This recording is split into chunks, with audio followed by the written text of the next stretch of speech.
All right, folks, here we go. Mark Rogers TV, the voice of college football on a Sunday night with a call-in show, 860-325-3687. I will put the number on the banner, and I also included it in the title of the video, 860-325-3687. I'm taking your calls about college football. Of course, it's bowl season, 41 bowls, including the college football playoffs. I will have much to say about Joe Burrow winning the Heisman Trophy and may post a separate video actually tonight on Joe Burrow winning the Heisman in a landslide fashion. Of course, I invite you in the live chat room to talk amongst yourselves about college football and anything else you'd like to talk about, with a few exceptions. And of course, hit me up with your suggestions, requests, comments, and questions here at the Voice of College Football. All right. Bowls start on Friday. We have recorded 3 segments, previews of the bowl games coming up on Friday and Saturday. More to come. Those are, of course, the minor bowls. I don't get a ton of views on those, but I try to watch every bowl game. That's all there is to it. I do my best to watch every bowl game. We have already provided previews from a number of angles on the bowl game recruiting, with National Signing Day coming up on December 18th. For Ohio State, Penn State, Michigan, Wisconsin, we've got Minnesota scheduled tomorrow, Clemson, Virginia, Miami, Florida State, Kentucky, Florida, Auburn, Alabama, LSU, Oklahoma, Texas, Oregon, USC, UCLA, and others that I'm forgetting. I appreciate that we've got 19 on the line. Hopefully that will grow. I apologize again that I don't have a live stream schedule set at this point. My goal is that once we get past the national championship game, that I will be able to look over my work schedule and my other obligations and stick to a live stream schedule, which made all the difference in the world this point last year.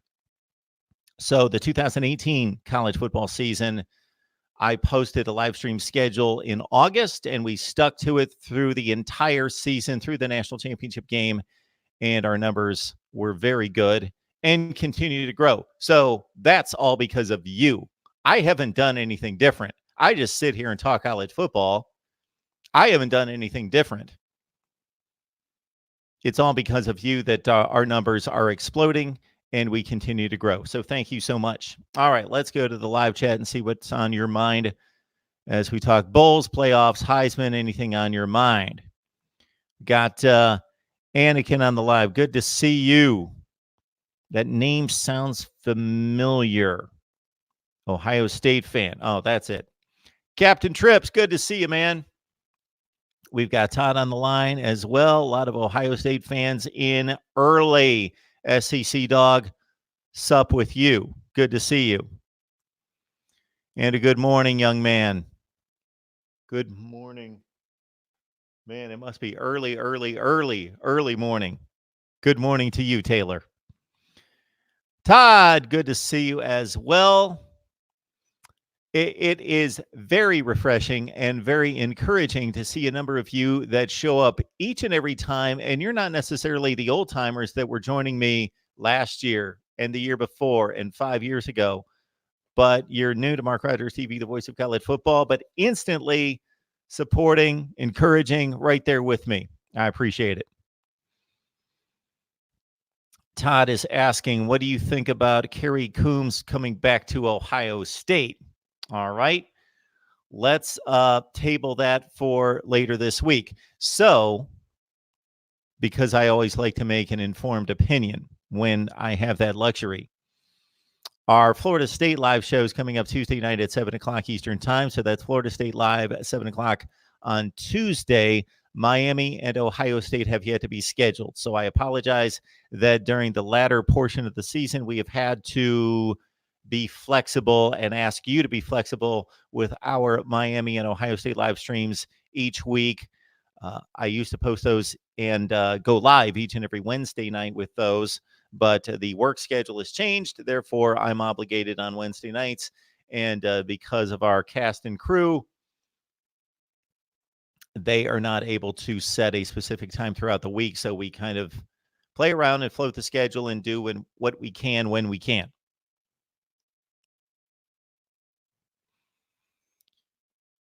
B. Reed, it's all about the you. B. Reed, sadly enough for you, that's your state of affairs. But I respect, because I've been through it, regardless of the sport. I have been through the hard times. Not necessarily as a college football fan much, but I have been as a college football fan, but more as a baseball fan, as an NFL fan, rooting for other teams. I have been through the hard times. So I appreciate B. Reed sticking with you. Anakin, yes, salty Michigan fan. There is much to be salty about these days. It's almost worse to be that close. Well, they're probably not that close, but they're about that close than to be Kansas or Oregon State or Rutgers. That's a different type of depressing.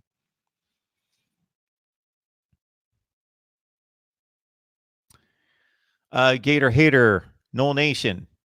Hello, Mark. How's your day going? My day improved remarkably just here in the last few minutes, the last few hours, because I watched some NFL with my son this afternoon. We enjoyed lunch and watched the NFL after going to church this morning. I heard back from my daughter, who is finished up with her semester in school, and therefore she's headed back home. So I will see her tomorrow to start off our holiday season. And once my daughter comes back, you know what that means? Decorations all over the place. My son could care less. My daughter, on the other hand, it's our thing that we decorate. We bake cookies and we decorate. So unfortunately, since she's been in college, the Christmas decorations have had to be postponed considerably later in the year. So it's December 15th. It'll be the 16th tomorrow. Typically, we like to work on that the weekend after Thanksgiving, but it's been pushed back for the past now 3 years to mid to late December. But I can't do it without her. So I'm happy to know that she's coming back from school tomorrow. Good day with my son. And hearing from another significant other that she's safe, she's good to go. She's traveling tonight as well. Always need to know that everybody is safe and sound. And if they're traveling, I need to know when they left and their progress. And if they're on a plane, when they arrived safely, or if they're driving, when they arrived safely. So it's a long-winded response. My day's going well. And I believe I was at last check 10-3 against the spread on my NFL picks. So, not that matters. By the way,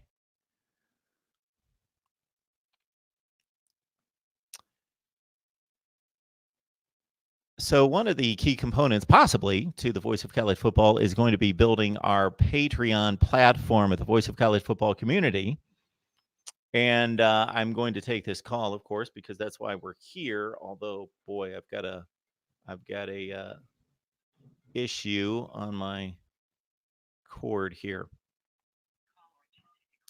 So we're going to ask the caller to wait for just a second as I explain here that my playoff and bowl predictions, as has been the case for my weekly college football predictions, have been available exclusively at our Voice of College Football community. So tons of people give predictions. I'm not going to claim that my predictions are any better than anyone else's. I will claim that they're better than most. Not the best, because I don't spend a ton of time on it. I don't crunch numbers. I'm not an odds maker or a handicapper. I've got a lean toward it. I've got a knack for it, let's say. 58% against the spread this season, 78% straight up against the money line. But that's not the reason we've got a community. That's just a bit of a bonus. The reason we've got the community there at the Voice of College Football community is to just build out the platform, invite you in, welcome you in for additional content. So the offer right now is an exclusive live stream with you, not in this fashion, but to bring you on per your request, one exclusive live stream per week. So I hope that you'll give us a whirl there on Patreon and the Voice of College Football community. Mark Rogers TV, the Voice of College Football. Who's on the line? Hey, Mark, it's McD Sports 4. How are you doing? Hey, McD, how are you? I can count on you, man. Yeah.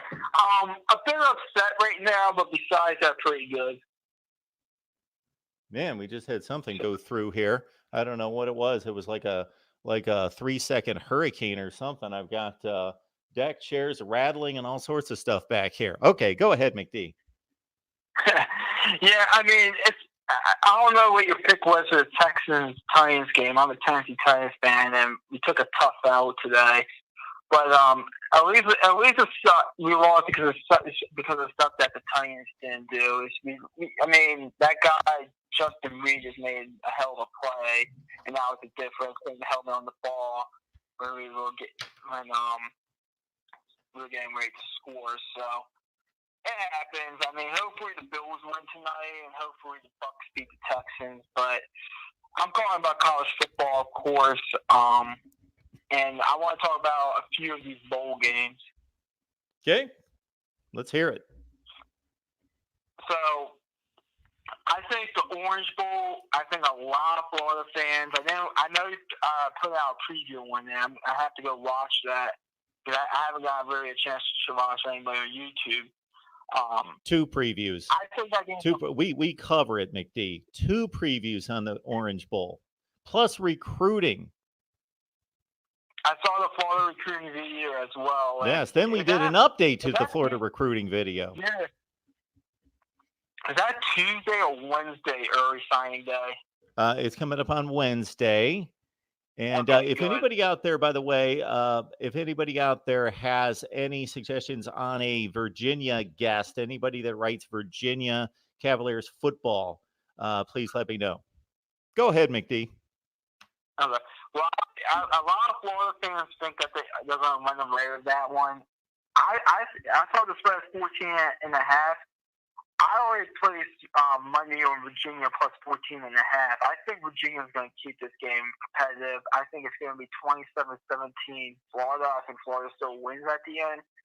But, I mean, I just feel like Virginia's going to keep this game close. I know what happened against Clemson was kind of bad. I think that had more to do with just Clemson trying to show the committee that they are a top 4 team than more than anything. But I think Virginia's going to go ahead, keep the game close, and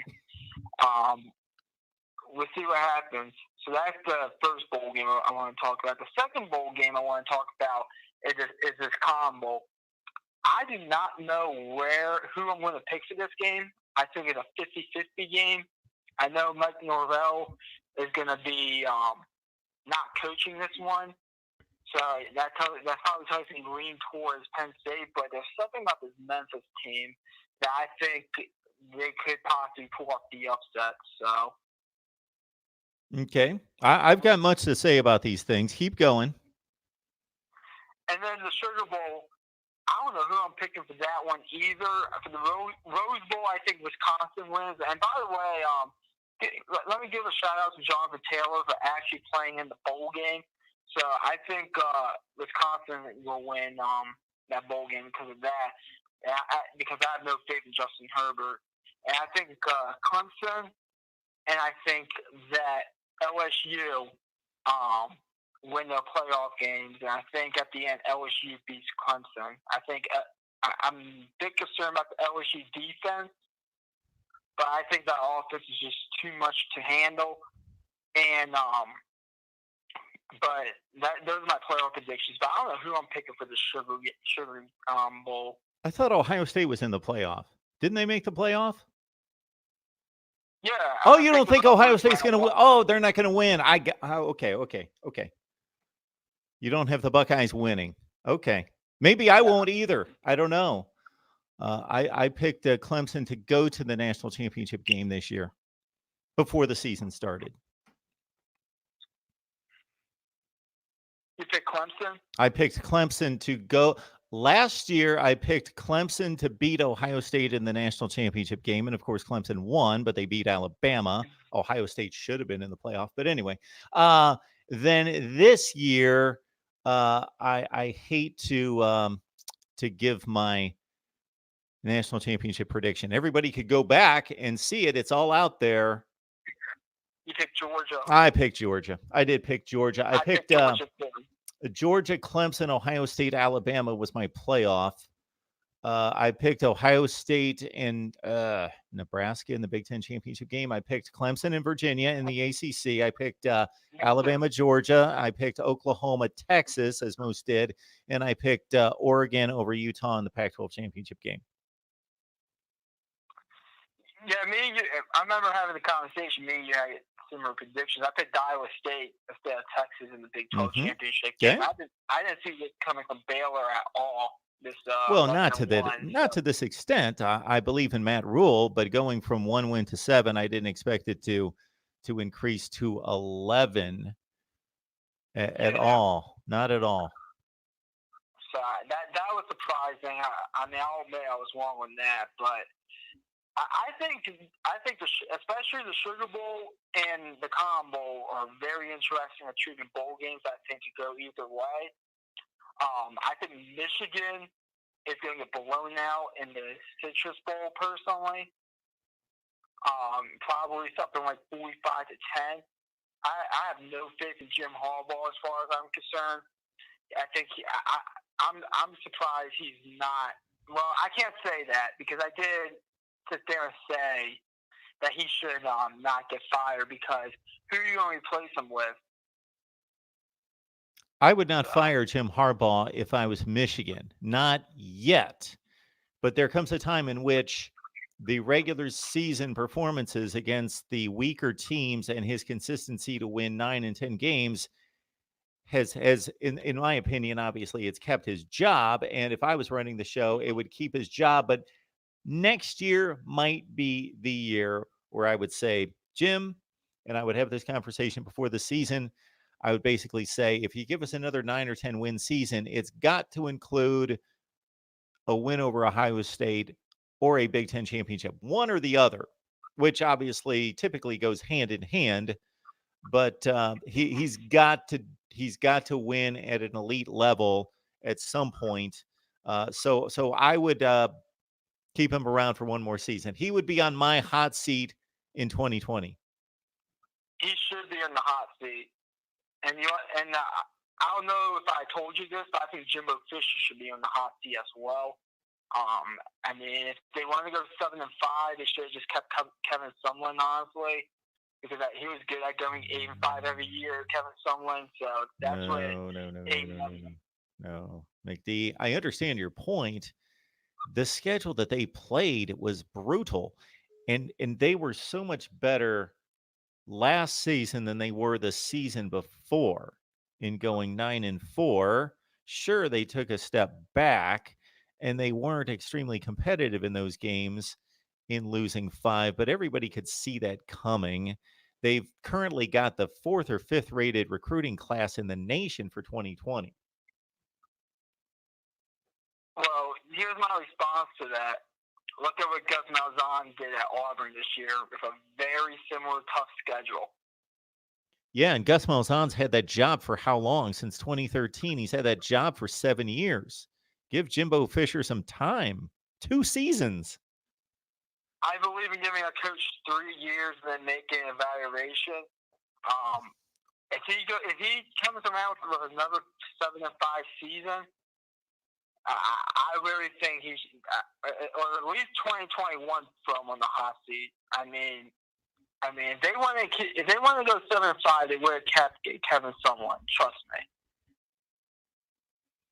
Sure, they can pay Kevin Sumlin a lot less money than Jimbo Fisher, but the intent was not to bring in Jimbo Fisher and go 7-5, of course. But Nick Saban went 7-6 his first season, and Dabo Sweeney was still losing 5 and 6 games 2 and 3 years into his tenure at Clemson. I mean, I guess you have a point with Jimbo, but the very idea is 3 years. If you can't do any better, I have to get rid of you. And 2 other quick points I want to make before I let you go, Mark. I can't wait for Ole Miss Alabama this year in 2020. Lane Kiffin on these radio shows talking a bunch of trash about Nick Saban. I mean, you heard what he said, I think, on the Dan Patrick show. Is Dan Patrick on ESPN still? I mean, I don't watch the show or anything. No, he's not. No. Yeah, I don't watch the show, but supposedly he went on the Dan Patrick show and said that Saban cannot function without Alabama football. I cannot wait to see this game in 2020. And in 2019, I was surprised it got the CBS Game of the Week. It will get the CBS Game of the Week in 2020. I looked at the schedule for that week. That's the best game that week. As you know, I think Ole Miss go 8-4 this year. But not this year, in 2020 with Lane Kiffin. So those comments might spice things up a little bit and make things a little bit more interesting, at least until they kick off and play about 2 series. But yeah. I got to say, I'm a little bit disappointed in Lane Kiffin. I thought he had grown up and become an adult. Apparently not. Well, that's what I saw on his name popped up saying that. And another point, the best hire during the coaching carousel was Colorado State. Steve Adazio. I can't pronounce his last name for some reason. Adazio. Excellent hire. Colorado State will be winning 8-9 games quickly before you know it. Maybe not this season, but definitely 2021 on. I just feel like that was an excellent hire. I do not know why he was fired from Boston College. I think he's going to do great in the Mountain West and maybe even beat Boise State in the Mountain West. So that's my quick 2 points right there. Thanks for taking my call, Mark. And the Maryland Terps will be back in 2020. Go Terps. Excellent call on Adazio, McD. Thanks for the call. So McD makes a great point about Steve Adazio. Why he got fired at Boston College. I did see some articles where I did not delve into the information, but some off-field issues, some players, once he was fired, star running back, why can't I think of the kid's name? Andre Williams, the running back from a few years ago who set the all-time rushing record at Boston College for a single season, had some derogatory comments to make publicly about Steve Adazio and a few other players as well. It wasn't real specific from what I saw in regards to his handling of the program or any specific indictments, just that he wasn't a very good coach, wasn't good to his players. There might have been something specific there. Maybe I need to get my Boston College guy, Dan Rubin, on here to talk Adazio. We connected this week, but couldn't figure out a time. And, of course, Boston College has hired Jeff Hafley from The Ohio State University as its new head coach. And Hafley's going to have his work cut out for him in continuing to win 7 games per year at Boston College. In terms of McD's takes, I would say that first and foremost, the Virginia-Florida matchup in the Orange Bowl, I think that Florida is at least 14 points better than Virginia. I know that they're at least 14 points than Virginia. That doesn't mean that they're going to win this particular bowl game by at least 14 points because of motivation, incentive, and what we see in bowl games. But there is no question in my mind in watching these two teams play, knowing their personnel and knowing how they fared against very dissimilar competition as, of course, Florida plays in the SEC and Virginia plays in the ACC, and specifically the Coastal Division, that Florida is a much better team than Virginia. Much better team. Clemson's 45 points better. And if Clemson and Virginia played 10 times, what would Clemson win the average game by? 25 points. That would be my guess. 25 points better. They won that game by 45 points, but they're 25 points better than Virginia. Then Florida's 14 points better than Virginia. Will they win the game by 14 points? Well, I will make my prediction. But we see this all time in bowl play, and I think there is a number out there, it would be tough to get a hold of, that double-digit favorites in bowl games don't fare very well. There aren't a whole lot of blowouts in bowl games that are anticipated, meaning a lot of upsets in bowl games. Believe me, a lot of upsets, and that's why you got to lock into my picks, because I hit about 65 to 68% against the spread during bowl season. Mark Rogers TV, the voice of college football. Who's on the line? Hi, Mark. This is Anthony. Anthony, how are you? Fine. Hey, Mark, I have a question. With the college football playoff and like these New Year's Six bowl games and stuff like that, how do they determine which bowl games are usually in the college football playoff? Is it a coin flip thing? How do they decide that? It's a rotation.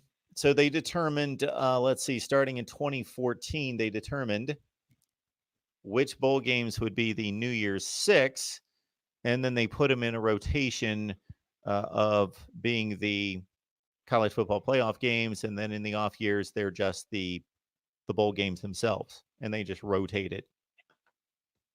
Do you think it would be to benefit? I know why they do the rotation. Do you think it would benefit to have one of the games be in a constant, in a regular, a standard, like the Orange Bowl specific, like Orange Bowl, Rose Bowl, be a permanent fixture as a college football playoff bowl game? Why? Specifically, and then switch a second game out. Why? Rotate because I think it would be benefit a little bit more to have one of the games be it would make more sense to have one game be switched out and one of them be as a regular, one of the bowl games be the same bowl game every year and have one of them switch a second bowl game out. Okay. Every year. Okay, Anthony. So you say you use the term benefit. Benefit who and in what way? I don't see how it benefits anyone just to have the Rose Bowl always be in the playoff. I don't know why. I made a mistake. I'm so sorry I used the word benefit. I think it would make sense, not benefit. Okay. It would make sense for the NCAA to have one of the bowl games be a stagnant where they don't switch it out every year. Why? And have one of them be switched out because I'm not following your logic. It would help to have so they don't have to. What I mean by stagnant, instead of having to switch it out every year, have one of the games be in. I understand your approach. I understand your plan. I just don't understand the purpose. Well, why does it matter that the Rose Bowl would always be in the playoff or the Orange Bowl would always be in the playoff? I could give you about 4 reasons why they should rotate them. How would you determine which of these games would always be in the playoff? How would you make that determination? By which one usually gets the highest rate? Which bowl of the New Year's Six bowls gets the highest rating when the they Rose switch Bowl. them out? The Rose Bowl. Yeah. It's not even close. The Rose Bowl would. Okay. Huh? So you're gonna make the Rose Bowl always in the college football playoff because it gets the highest rating. So actually, you're hurting the television. I think. Actually, Anthony, what you're going to do is you're going to hurt. Whoa! Hang on just a second. You're going to hurt the television ratings because the playoffs always get the highest ratings. And then you're taking the Rose Bowl, which always gets the next highest rating, and you're making it a playoff game. Therefore, it's already going to get the high rating, and there's no other bowl game that's going to replace it. That's issue number 1. Issue number 2 is that you have destroyed the Pac-12 Big Ten rivalry and that tradition in the Rose Bowl. And then the Rose Bowl just becomes another game that's in the playoff, and it doesn't really matter or mean anything. But do you think it would... my logic is, I think it would help get more eyes on the West Coast when it comes to football, because it seems like people have trouble paying attention to West Coast teams such as USC and stuff, or Oregon, because they're on the West Coast and they start late and stuff like that. So it would help. Let's say, I'm just saying this. Anthony, the teams that make the college football playoff have nothing to do with geography. We hardly ever have Western teams in the college football playoff. So they would not be playing in the Rose Bowl if the Rose Bowl was always in the playoff. How about having the Cotton Bowl and stuff like that? ACC and SEC. Whoa. Wait, is the Cotton Bowl the ACC and SEC, or is it SEC and Big 12? The SEC and the ACC does not play in any particular bowl game that's in the New Year's Six. Who plays? What conferences go against each other in the Cotton Bowl? Is it SEC and Big 12 or SEC and Big 10? The Cotton Bowl has been just since it's been a New Year's Six bowl, it's just been a potpourri of whoever. The Sugar Bowl is tied to the SEC and the Big 12. So as you notice, the second place teams in the SEC and the Big 12 play in the Sugar Bowl. The Orange Bowl has an ACC contract. The Peach Bowl and the Fiesta Bowl and the other bowls don't have anything. We've seen every conference represented in all those other bowl games. It's the Rose, the Sugar, and the Orange that have tie-ins. Yeah, the reason why I asked that is because I know Notre Dame, if they were in the New Year's Six or something like that, they always get one of the bowl games because they're tied with the ACC. If no ACC team has a good enough record, how does that work? How does that work? Notre Dame made an agreement with the ACC that's football related, and they've not joined the conference. They just play 5 games against a rotating schedule in the ACC, and then they also have bowl tie-ins that if a certain ACC team does not reach that requirement for that tier of bowl game, that Notre Dame can step in and be an option for that bowl game. Okay, so if them and Florida State had the same record one year for the New Year's Six, Florida State would be the representative, not Notre Dame. I can't entirely answer that question. I don't know if it necessarily, because, for example, Virginia is playing in the Orange Bowl, and so they did receive the nod over whomever else as the second place team in the ACC. I have a since you've been covering college football for a while, in your opinion, what was the most controversial Heisman debate in college football history? Oh, that's a great question, Anthony. Let me think about that. The most controversial one would be the Reggie Bush one. The Reggie Bush one? I understand he cheated. That became a controversy later. It wasn't controversial at the time. Most people believed that he had the best season and was the best player in college football. But you're absolutely right. That became a large controversy afterwards. In the moment. Oh no, mine would be the Jim Brown one. Oh, Jim Brown. Well, you said in my lifetime. Well, you said in my time of covering college football. So I got into television in 1991. I wasn't quite around for Jim Brown. I think I have a couple gray hairs poking out, but Jim Brown was a little bit before my time. I do know a lot about Jim Brown and his career at Syracuse and with the Cleveland Browns. So in 1997, as you recall, Peyton Manning was a huge favorite to win the Heisman Trophy, and Charles Woodson actually won the vote and won the Heisman Trophy. That is the most controversial one I remember. I did not have an issue with that because I believed Charles Woodson had the largest impact on Michigan winning a split national championship that particular year and going undefeated. He was enormous in their big games. Mine would be, I can't remember. There was one in the 90s that was really controversial. I think it was two players from the same college end up tied or something, being close to tied, and they gave it to one of the. Has that ever happened where two people on the same team are eligible for the Heisman Trophy? Well, that happened this year. Justin Fields and Chase Young were in the Final Four at the ceremony. And who got more votes, Justin or Chase? I think Chase Young did. I didn't see the Final. I did see the Final Four, but it escapes me. It doesn't really interest me that much. Something else you said brought something to mind. So Reggie Bush and Matt Leinart, the year that Bush won, and Leinart was close as well. That was a close vote with 2 USC guys being close in that particular year. As I mentioned, Woodson beat Manning. Was a controversy? I thought there was a controversy in 2001 or 2000 with the Heisman. Was that the Reggie Bush one? Bush won in 05. Oh, okay. 2000, 2001.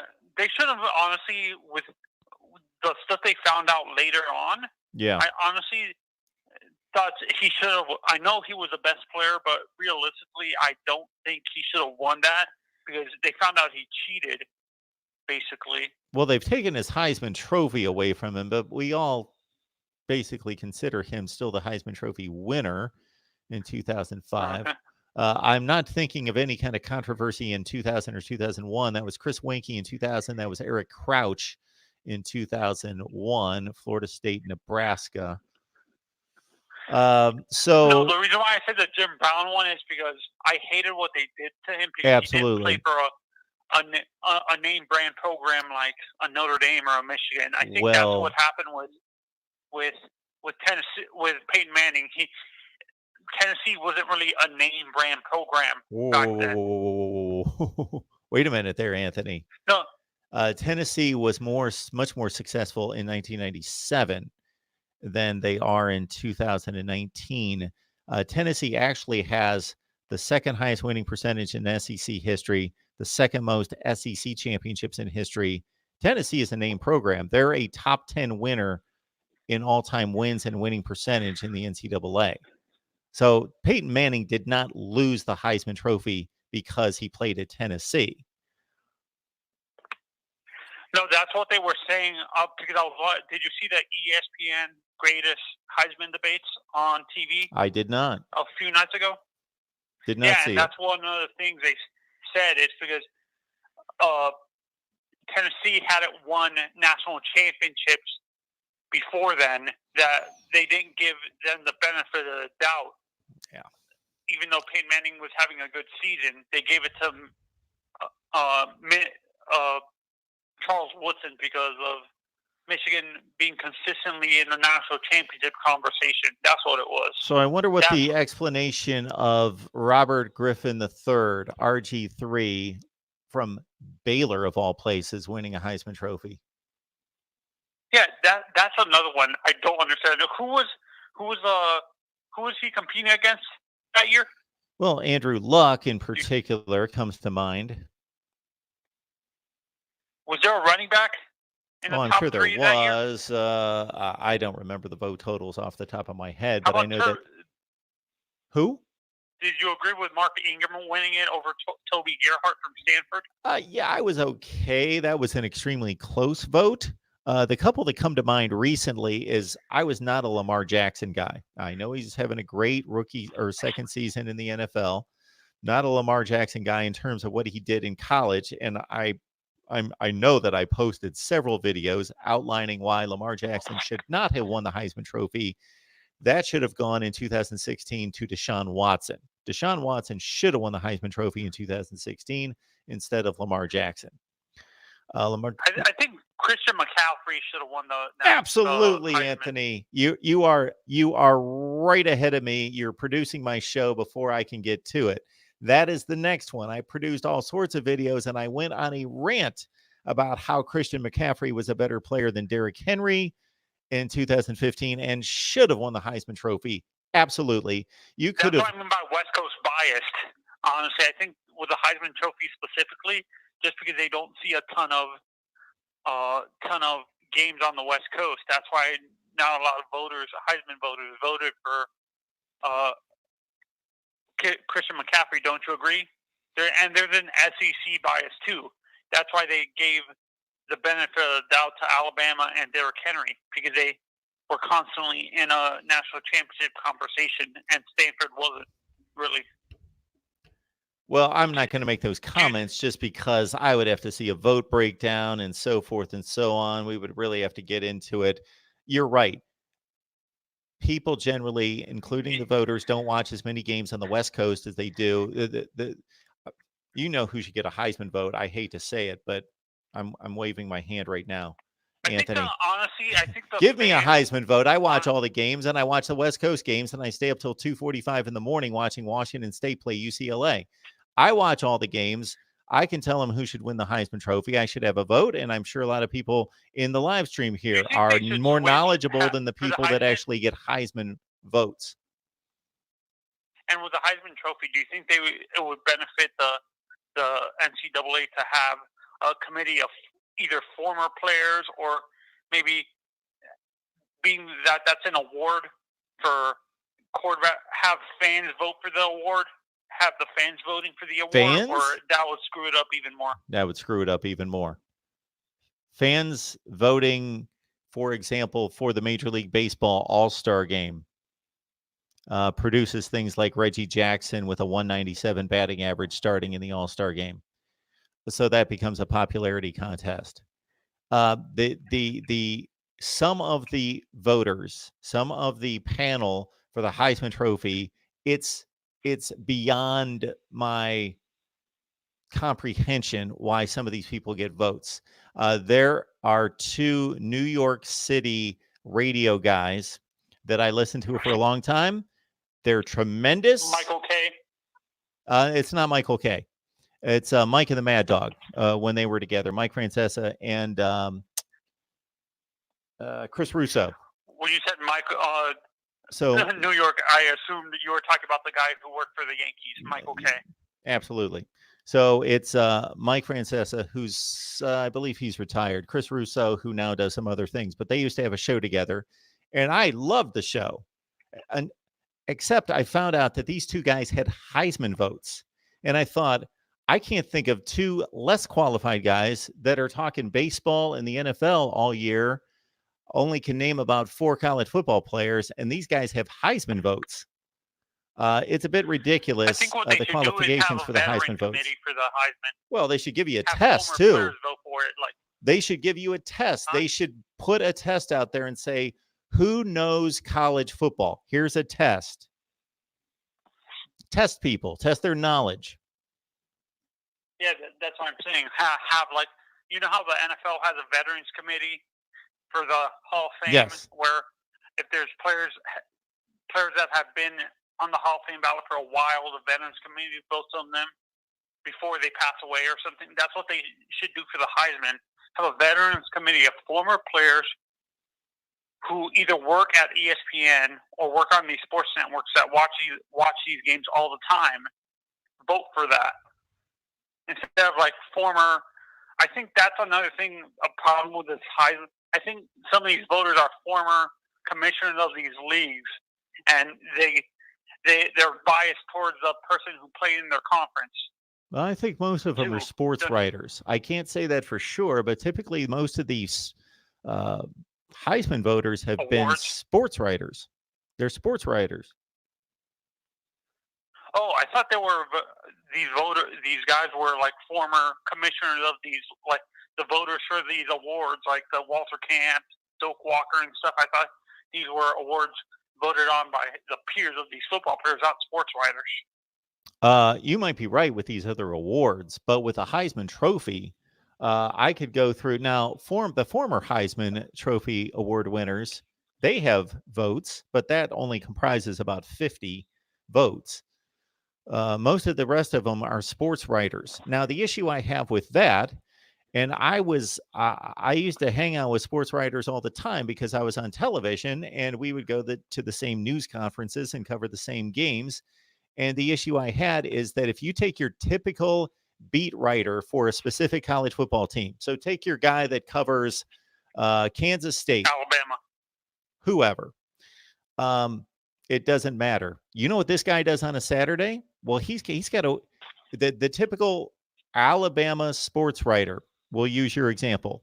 If they play a 3:30 game, 3:30 in the afternoon on a Saturday, this guy's at the stadium at 11 or noon on a Saturday. He watches no other college football. He may catch a couple plays here and there on the monitors in the media room, in the press box. He's watching the Alabama game from 3:30 till 7 o'clock. He's going to the locker room. He's going to the news conference with the coach after the game. he spends at least another 90 minutes to 2 hours at the stadium after the game. He's there till 9 o'clock at night. He's going back, well, in the old days, going back to the station to write his story, but he's writing it wherever he needs to, right in the press box. And he gets off the air, or I'm sorry, he's done with his work. He's writing all sorts of sidebar stories, and he's put in like a 12 or 14-hour day. And this guy has not seen any other college football.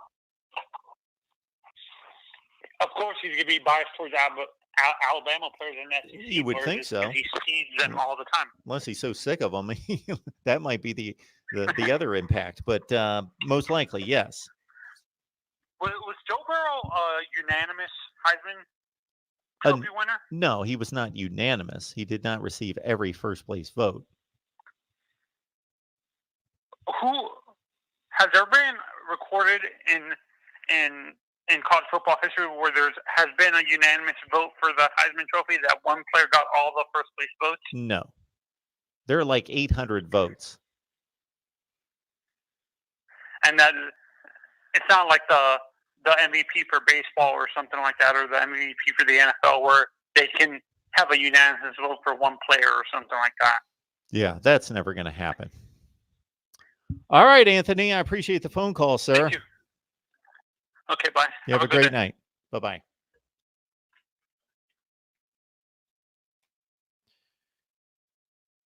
Yeah, I have not watched the Heisman Trophy ceremony for a few years now. Not because I'm boycotting it or think there's anything wrong with it, but I've typically had other things to do, and I just haven't watched it. I used to watch it every year. I used to be able to recite vote totals and tell you who the top 8 to 10 were, but it's just something that's not very high on my radar, and I know that it should be. Hey, it's Mark Rogers TV, the voice of college football. Who's on the line? Hey, Mark, it's Michael Hoke. How you doing this evening, sir? I'm doing great. How are you, Michael? Not too bad. Just relaxing here before I go to work. Hey, I do got a question for you. If memory serves, when Archie, I can't think of his name, Griffith won his second Heisman, was that unanimous or pretty close to unanimous?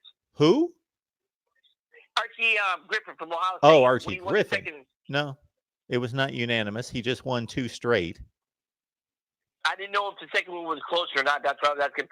Anyway, my question I'm trying to figure out was Jeff Brohm relieving Nick Cole of defensive coordinator at Purdue this past week. How much of an impact do you think that might be making on the people who already committed and maybe commit to Purdue in the short term?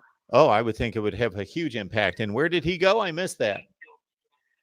I don't know if Nick got another job or not. I know he got loose this week by Jeff Brohm. He was cut loose? Really? I thought that guy did an outstanding job. Yeah, I think this year had a lot to do with it and stuff like that, too, with some of the close games and some of the not so close games. Okay. Certainly when Brohm took over the first year that they were successful there and going from 3 wins to 7 and winning a bowl game over Arizona had much more to do with the defense than anything. And then they lost a ton of defensive personnel last year and had to try to outscore people. And I didn't see a whole lot of Purdue this year, but I thought that they played fairly well the second half of the season, but they were as beat up and injured as any team in the country. Mm-hmm. Yep. I was just wondering something. I just wanted to get your take about it. Oh, I think he's a great coach. From there. Pardon me? I think he's a tremendous coach. Yeah, I think I'm pretty sure he'll get a job somewhere else, but I just wanted to get your take on how surprised you was on that this week. Well, I'm more surprised just because I didn't know. Can't keep up with everything, unfortunately. We're working on it. All right. Thanks so much, Mark. Have a great night. Thank you, Michael.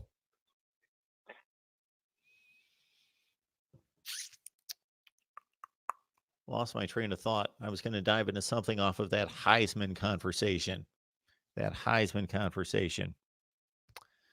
Well, there it is. You know what? Who took the bait on the? Yeah, nothing new with the hair. I thought, as soon as I play with my hair, somebody's going to mention that. There it is. Nothing new. Looking good. Thank you. Jay Jobs with his playoff predictions. LSU wins the national championship, defeating Clemson after the Buckeyes lose to Clemson 42-31. And LSU blows out Oklahoma 45-23. Good to see Dalton on the line. Got R. Nelson on the line.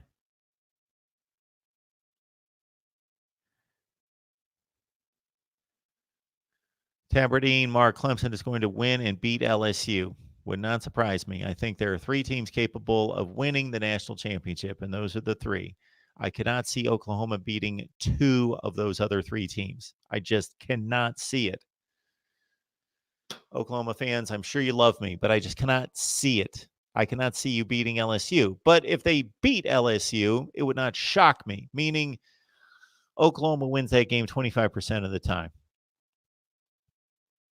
But Oklahoma beats Ohio State or Clemson roughly 25% of the time. So I'm giving them what? About a 12% chance of winning the national championship.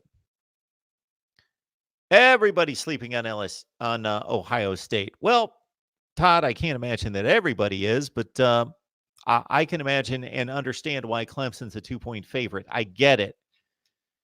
Ohio State's more battle-tested this year. Clemson by far more battle-tested in the playoff, and the playoff is just different.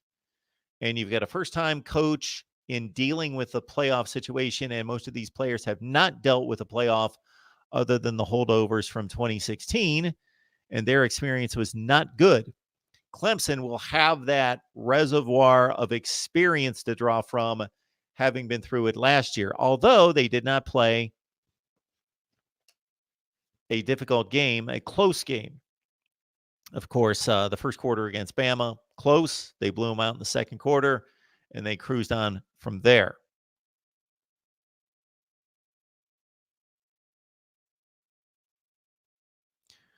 Lucas, the people that vote for the Heisman are not smart. I read that 5% of the voters left Joe Burrow off their ballot. That happens every year in a variety of these votes, whether they be for the Baseball Hall of Fame, the football situation, which is more of a committee vote that we don't see.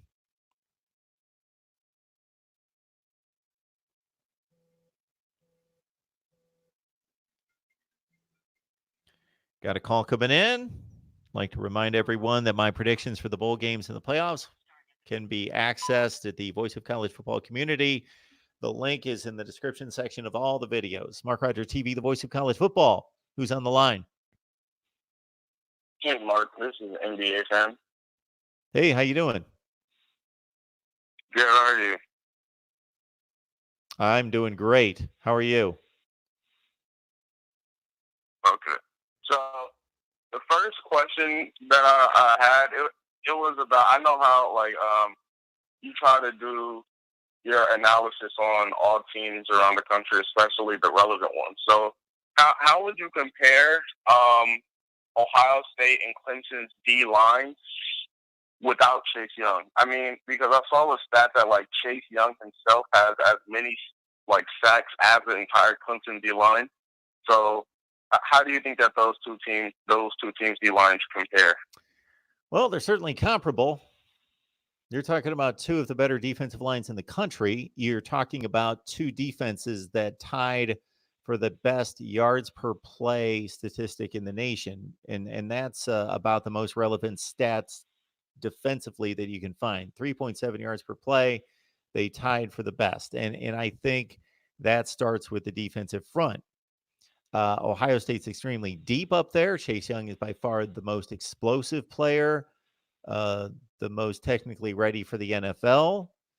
And it's a blow to the defensive front when he's not there. Of course, he missed 2 games that it didn't matter against Maryland and Rutgers. But with the other players that they have now, obviously with the situation with Clemson, is they had to replace the entire defensive front from last year. And I'm trying to think who would be the best offensive line that Clemson's played this year. The best offenses they've played, the most talented offense they played was Texas A&M. Now, not necessarily the best offense, but the most talented offense was Texas A&M, and they only finished 70th in the country in total offense.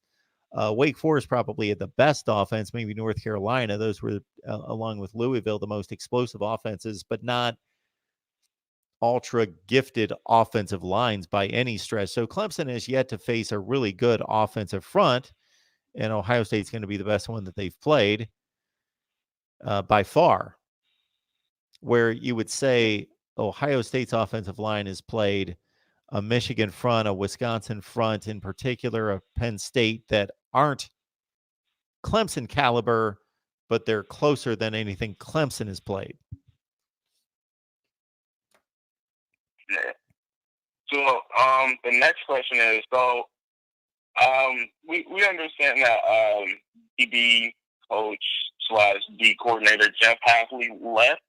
Yep. And there's like a lot of different candidates to fill the vacancy that he left.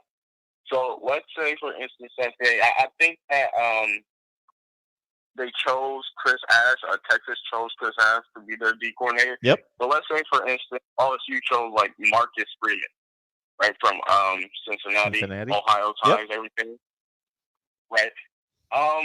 He doesn't really have much of a background with corners. So how do you think that that would affect OSU if that was their choice? Or do you feel like the recruiting and everything will falter based off of them not having experience in that field, and there wouldn't be anybody to be the DB coach except for like Matt Barnes?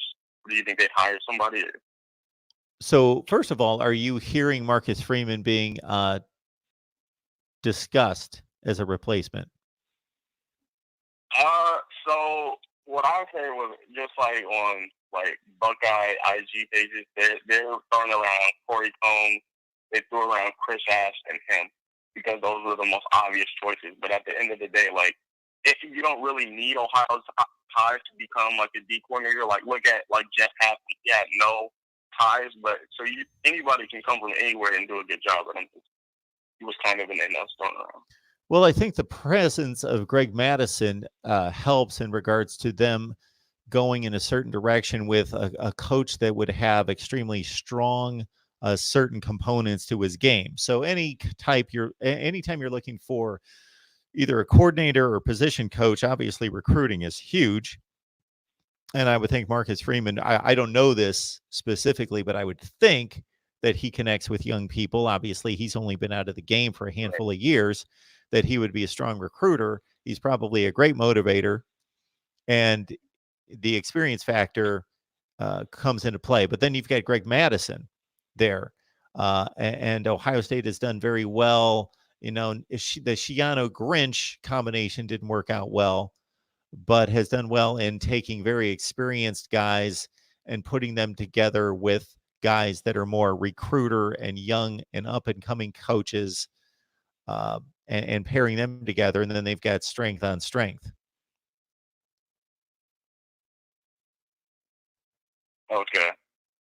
So my last question would be, I'll listen to the OSU podcast that you have weekly. Yep. And you guys were talking about how OSU this season is more battle tested based off of their superior like strength of schedule and strength of record and things like that compared to Clemson this year. But you pointed to how Clemson seems to be more like playoff tested just based off how they come here every year. But just based off of the turnover that this roster experienced from last year, and just like it would seem like kind of like an anomaly of a situation because it had like defensive ends and like D line players that could have went pro and been like mid-round draft picks, like come back, like a lot of them. So I mean that added to it on top of other things. So do you feel like that could be like a little overstated just based off of how young this roster is in certain places?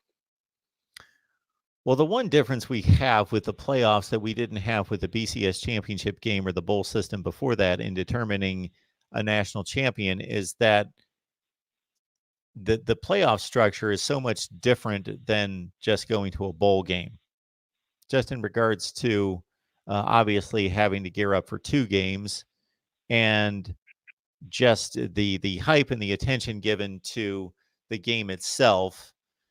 And I think there's something to be said as different coaches have approached, whether it be a bowl game or just the playoff setting, and the timing of the practice, when to get your team to peak, how hard to work them, when to work them, how to get them ready, all the spacing of the travel and everything. It's a inexact science, of course, that obviously Clemson, this has become their routine. They've done this every year now, 5 consecutive years, going back to 2015, where Ohio State, obviously, only their freshmen are experienced in going through this situation, and they didn't have to play a second game. I think it's under consideration. I just think it's something to discuss and consider. I don't think it's a major advantage for Clemson. Okay. So this is like my last question, like for sure.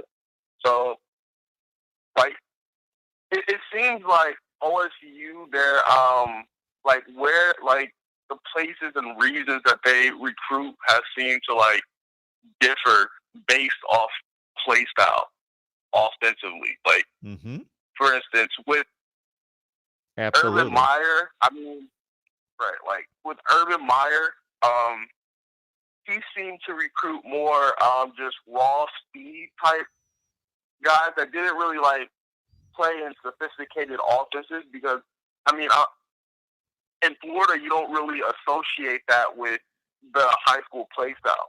Like, you associate that with just like raw athletes getting on the field and playing. And Ryan Day seems to recruit more like West Coast Texas guys, where the offenses at the high school level seem to be more complex. Do you feel like, just based off of the scheme and stuff that Ryan Day is trying to run, that there would be a major difference if he took the recruits from the same areas that Urban Meyer did compared to where he's taking them now in terms of like development? So if I follow you, the first portion of what you said, I completely agree with, is that Urban Meyer puts a ton, if not all of his stock on physical domination, having the most, most freakish athletes that he can find, explosive, physically dominating players, and then he'll figure out how to use them. Whereas Ryan Day is looking for, specifically at the wide receiver position, more polished receivers. Yeah, that's cool. Guys that may be a notch slower, a smidge less quick. And I don't even know if that's the case, but I think he will settle for those guys because their recruiting is still off the charts. But he wants guys that have reps after reps after reps after reps. Urban Meyer's taking guys like Sam Hubbard, who's playing volleyball, and saying, this kid just started playing football, but he's an amazing athlete, so he can come play for me. Right. Ryan Day just has a little bit more of an approach that he wants a refined offense, and he wants guys that are ball handlers, that are more refined at their positions than necessarily Urban Meyer. So what was the second? So I completely agree with your analysis. What's this? What are you asking because of that? So do you feel like if Ryan Day kept that same philosophy in recruiting as Urban Meyer, just recruiting like the best athletes like you can find, rather than Day focusing sort of more on finding a guy that's pretty skilled for his level, he'll exchange that for the physical attributes in a sense? Do you feel like if he took the guys that Urban Meyer, like just the absolute best athletes, you see a difference in terms of how fast they develop and the product that you in turn see on the field at Ohio State? Well, I think you need a combination of approaches there. I think it depends on the position. I think it depends on your need. Yeah, I think it depends. I think there's a lot to depend on. But certainly Ryan Day's recruiting haul thus far, now going into a second cycle, has not suffered based on his approach. So if he can get more polished athletes that have had more reps at a school that has a more sophisticated offense, for example, then I'm all for it. I think his approach is right on. Okay, and this is all right. So I just thought of this question. So, Yeah.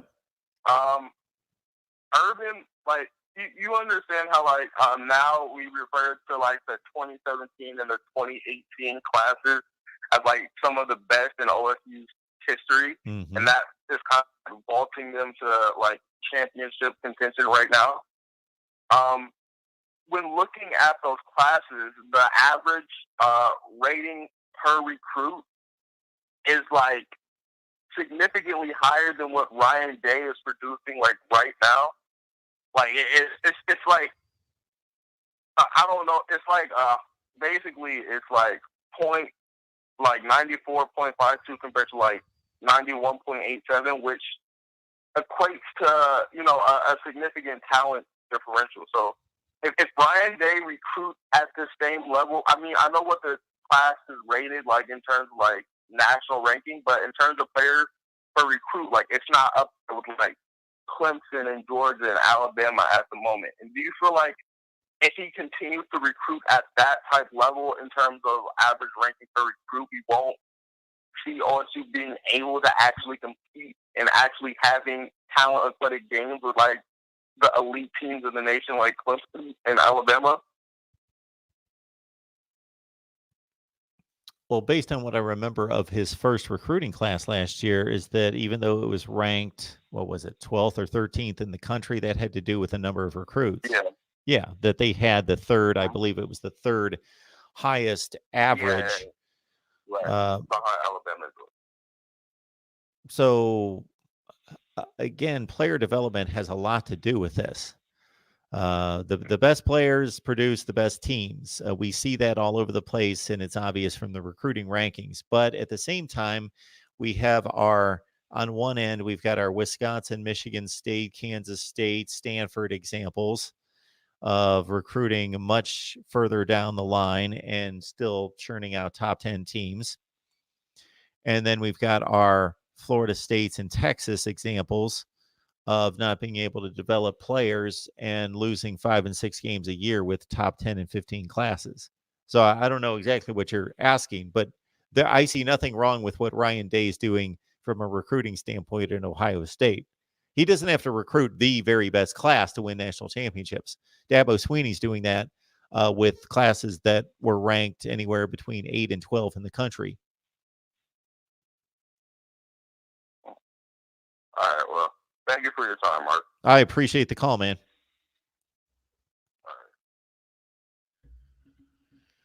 All right. Mark Rogers TV, the voice of college football.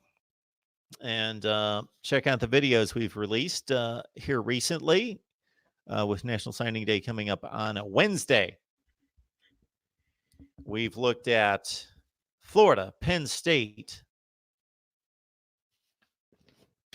Kentucky, Alabama recruiting as well. Ohio State, of course, Florida State, Miami, all sorts of recruiting videos out there to dive into.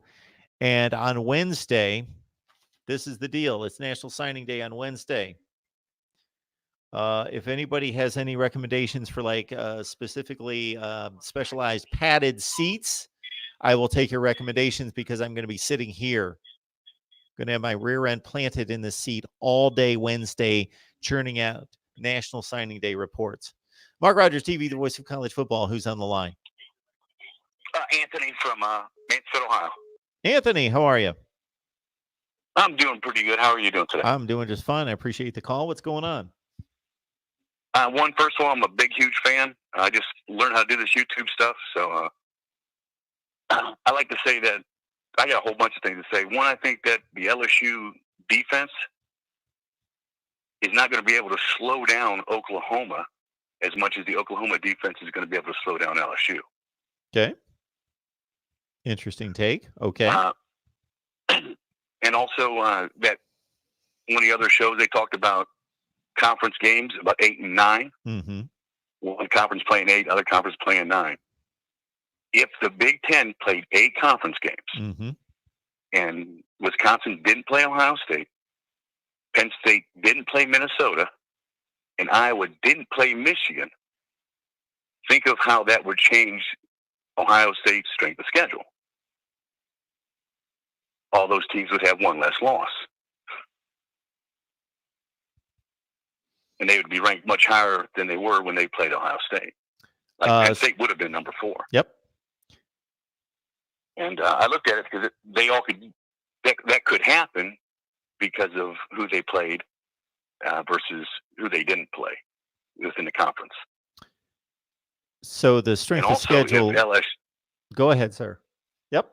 Yeah, and the strength of schedule LSU would be different if Georgia played LSU this year, or Georgia played Alabama, or Florida played Alabama.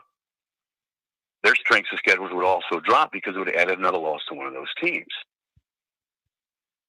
It's really unfair for one conference only to play 8 conference games, another conference to play 9, because you take that loss out of the mix. And that's why I think LSU is a little bit overrated than what they really are. I mean, they lost to Alabama by 5 points with 3 turnovers in the first half. Alabama lost to Auburn with 2 pick sixes by 3 points. Alabama is a much better football team than people give them credit for. But I don't think they're as good as Ohio State and Clemson. I think Ohio State and Clemson are the 2 best teams in the nation, if not Clemson being number 1, because they are the champs and haven't lost a game in 2 years. Everybody talks about Clemson having the advantage over Ohio State because of their experience. But nobody mentions the fact of Oklahoma's experience in the college football playoff compared to LSU. Mm-hmm. Also, if you look at the winning percentages out of conference this year, the Big Ten smoked the other conferences in their winning percentages. And they only played 4 FSC schools, where the SEC played 15. Then the ACC was next, and I believe the Big 12 and the Pac-10. If you take those smaller schools out, the winning percentages for the Big 10 out of conference is unbelievable over top of the SEC. I don't understand where this inflated SEC's the greatest conference ever come from when they haven't won the bowl challenge in the last 2 years. They haven't, and their record in the college football playoffs is 6 teams, 2 championships. ACC's is 5 teams, 2 championships. Big Ten is 2 teams, 1 championship. I think that all these conferences are strong, and there isn't no one elite conference. And that's all I have to say. So I say on here from time to time, if you've caught me, that we major on discussion, debate, and analysis, and try to deliver as high end of analysis as possible. So that not only comes from me, that comes from you out there. So I appreciate the thoughtful analysis first and foremost. So I agree with a ton of what you said. I have a few slight differences in perspective here and there.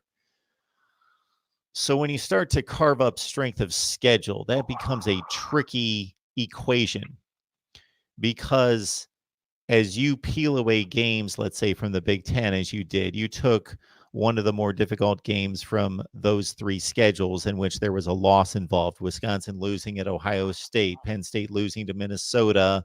What was your other example? The Michigan-Iowa game, I believe. Yeah, because if I would have beat Michigan, they'd only have 2 losses instead of 3 this year. So at the same time, on the surface, you would think, okay, an 11-1 Wisconsin team is going to be ranked higher than a 10-2 Wisconsin team. Therefore, it's going to inflate the strength of schedules of some of the teams that they played. At the same time, the strength of schedule is layered in such a way that if you pull away those difficult games off team schedules, their strength of schedule is also going to be reduced. If you follow me. Yeah, that's true. Yeah, I follow. That's true. That is very true. So I think that's going to work both ways. And then it all depends on the perception of the voters in saying, okay, Wisconsin went 10-2, but they had to go play the number 1 team in the country, versus Wisconsin went 11-1 and they had a softer Big Ten schedule. Who knows what they would have figured out and how they would have responded to that. In terms of the SEC, yes, the SEC is heavy on FCS games. There's no question about that. It's played out in the analytics that you just alluded to. The Big Ten plays the 9 conference games, so therefore, automatically, you're most likely playing a more difficult game than at least the 2 conferences that only play 8 games in conference, the ACC and the SEC. I do believe that if we listed the teams that the SEC defeated this year out of conference and listed them against the teams that the Big Ten listed, and we put them in order of strength, that we would be more impressed with the SEC list than the Big Ten list. Yeah, I think it'd be close, but I think the best out-of-conference SEC win was Georgia against the Irish. How about Oregon? And Oregon was a good one, too. Oregon was a close game. Auburn beat Oregon. You're right. That was a real good one, too. I'd put those two up as a toss-up, Oregon and the Irish. So you've got the Irish. Yeah, you've got Notre Dame. You've got Oregon. Mm-hmm. You've got Texas. Yeah. However you want to rate that. And there's another debate. Right. How was Texas legitimately a top 10 team when they stepped on the field against LSU? Or is it do we judge them as being the 7-5 team that they turned out to be? I tend to weight it toward the final result. The result being that they're a 7-5 team. But I think there is some context that can be given to a team being a different team in September than they were at the conclusion of the season when everything was said and done. And that Texas team went out there and they played LSU to a 1-score game. And so when I look at Texas as 7-5, well, they were 7-5, but they also played LSU in the non-conference. Therefore, they went 7-4 against everyone else. I think Texas is one of the 25 to 30 best teams in the country. I don't care what their record is. I think they're one of the 25 to 30 best teams in the country. I don't think they're great. I think they're it's a good win. It's a decent win for the conference. I think Oregon's one of the 10 to 15 best teams in the country.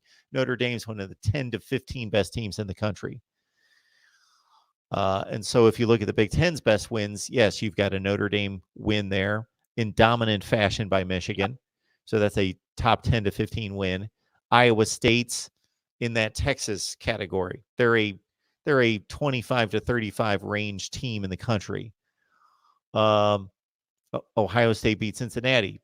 Then you make it's difficult to categorize a group of 5. I have difficulties every week when I do my rankings categorizing a 10-1 group of 5 versus, let's say, an 8-3 Power 5, because it's apples and oranges in regards to the depth of the schedule.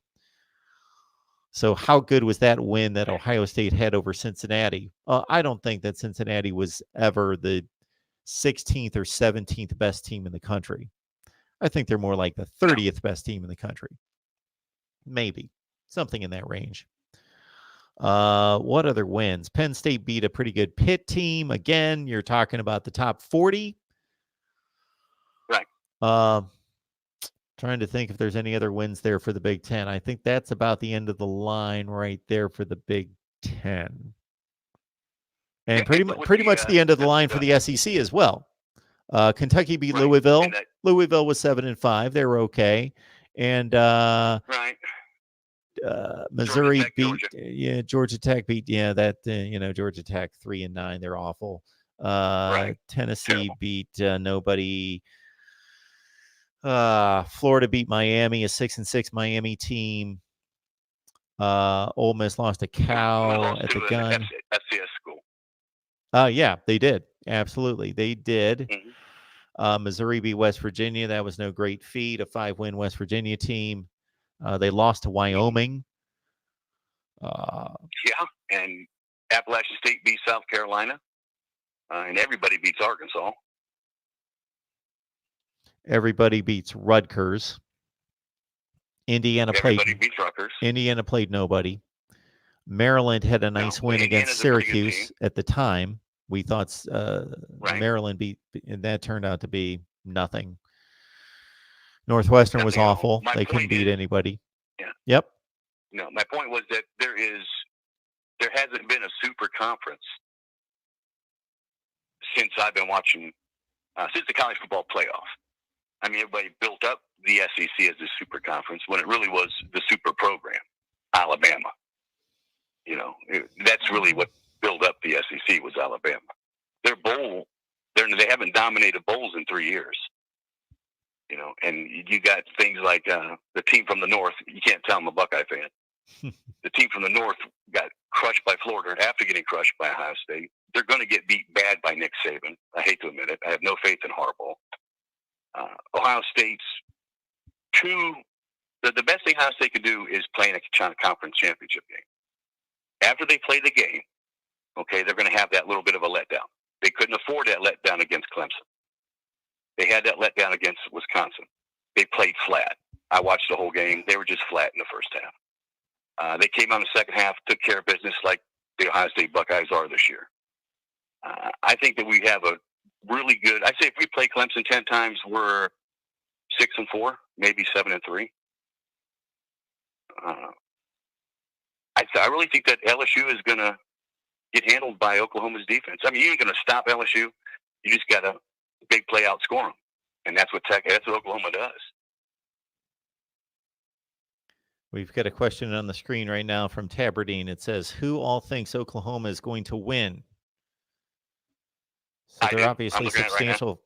So you believe in this Oklahoma defense? Well, statistically, it's significantly improved.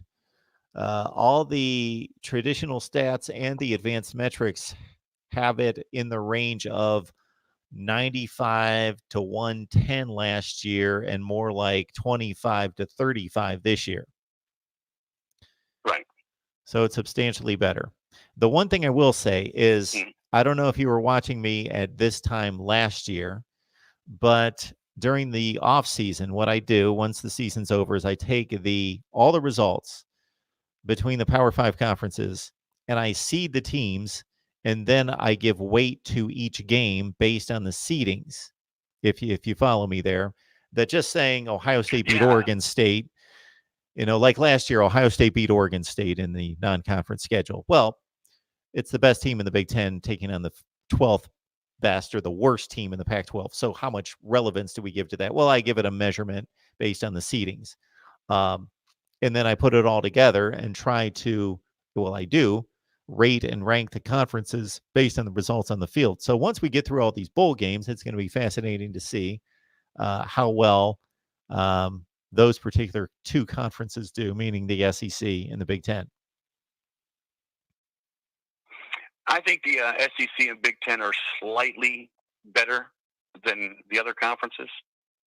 I think you take Clemson out of the ACC, and the ACC is probably as strong as the AAC. Yes. To be honest with you, AAC is not a pushover conference anymore. It should be 6 power conferences, not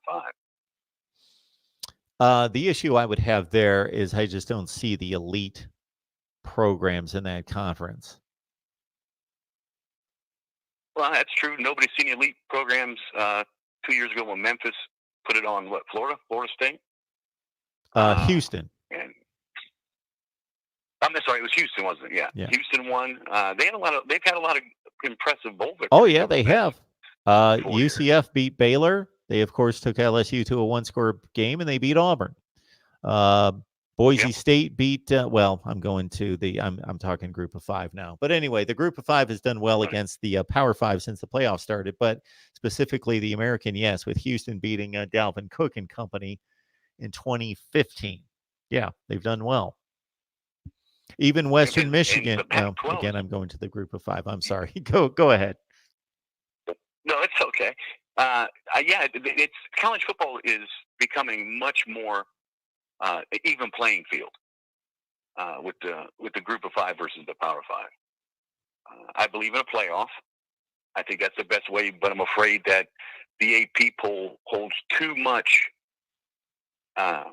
influence over college football bowl committee. They overrank.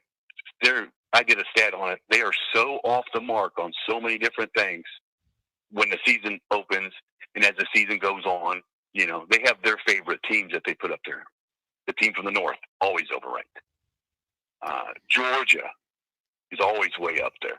You know, an SEC team can play like Indiana did and break in the top 15, where Indiana is not even in the top 25. I don't know. The AP poll to me should be abolished. I think it's bad for the game and it's bad for the sport.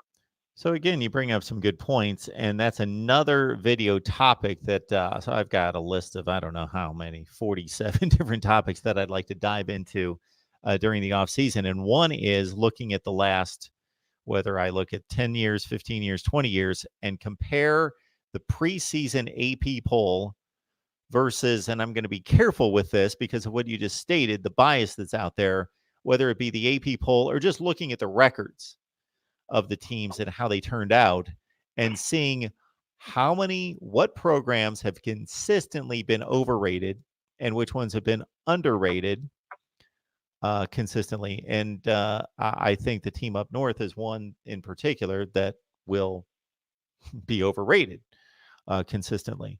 And you're right. When has there ever been an SEC team that was 8-4 that wasn't ranked in the top 15 in the nation?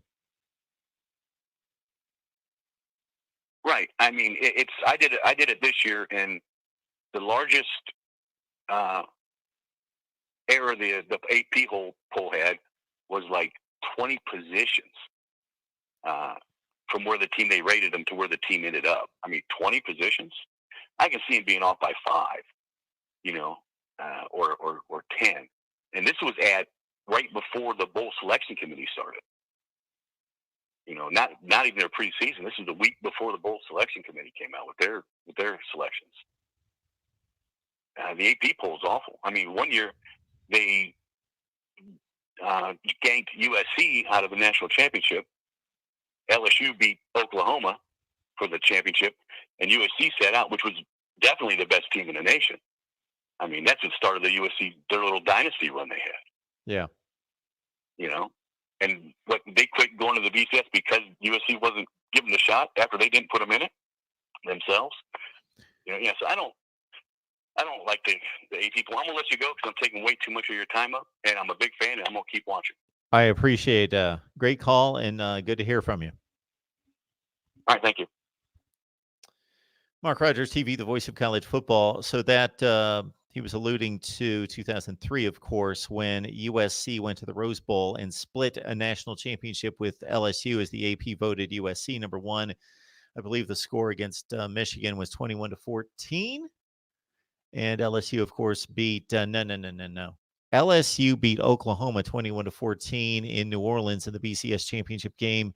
And the USC Michigan score, for some reason, I'm spitting out 21-14. The next time they played in 2006 in the Rose Bowl, it was 32-18 USC. But why do I think they won that game 21-14? 28-14. 28-14. That's why I got it mixed up. USC beat Michigan in 2003, meaning the 2004 Rose Bowl, 28-14, and LSU beat Oklahoma 21-14 in a game that wasn't as close as the score would indicate.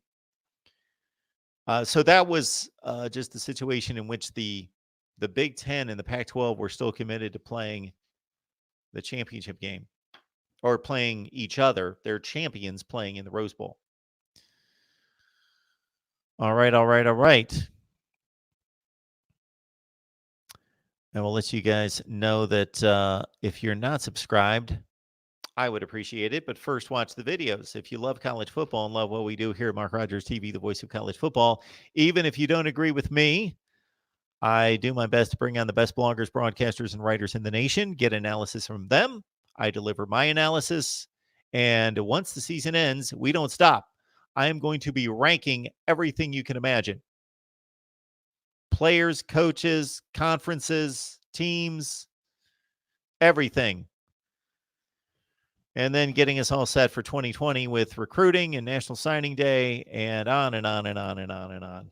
I have made a list. I've started a list of content ideas. And people ask me all the time, what do you do when college football's over? I'm like, I got more to talk about, it seems, then than I do now. Also would like to remind you, as I'm going to do later tonight. So my kids played a horrible trick on me this Christmas. So my kids are 23 and 20. Yeah, I'm getting up there. They're 23 and 20. So when they hit about 11 or 12, having grown up in the computer age, their Christmas list was just a series of links. So it made it awfully easy. All the sizes, makes, and models were right there. The colors, everything. And I just boop, boop, went right down the list. Once I hit the budget total, I'm done. That's what I bought them. Then about 5 or 6 years ago, once they got into high school, they wanted money. They just wanted money. Dad, just want money. Whatever you budget us, boom. So I handed over the exact amount every time, and that was our Christmas, which wasn't real fun. We still had fun, but that portion of it wasn't very fun, but I didn't have to shop. This particular year, I sent each one of my kids a text last week to ask them, do you want anything for Christmas? And I thought for sure they're just going to send back, just want money. No, they want gifts. And they didn't even give me a list. They just said, buy us whatever you want. Get creative, buy us stuff. Well, that's not my thing. Buying Christmas gifts, figuring out what people want. No. So I have been asking significant others and moms and sisters, and well, I only have one mom, so that would be a mom and my sister and others. What do I buy these kids? Give me some ideas. So I'm trying. And so that's going to be my focus tonight, in addition to thinking, should I produce something and post something about the Heisman Trophy? I know that it's ancient history at this point, and I should have posted something before. I used to do this every year, and it's good for clicks. I should be giving my opinion on the Heisman Trophy, but I just thought Burrow's going to win this thing, and I really have nothing to say about it. I did enjoy his speech. I want to watch it start to finish. I was at work, so I just saw the highlights, but I was impressed with his speech. He's got an interesting combination, this kid, of arrogance and I don't want to call it humility, but realism. And he seems to care about things that are meaningful in life, like the plight of a lot of the poor and impoverished families in Southeast Ohio. But he's arrogant, but not in a shallow kind of way. Just when asked, could you believe that you're playing in the national championship game or in the college football playoffs as an undefeated number one team? Yeah, that's what we expected to do. That was the goal, that we knew we had it in us, and that's what we expected to do. So he answers every question as, yeah. Did I expect to be the best? Yes. Did we expect to be the best? Yes.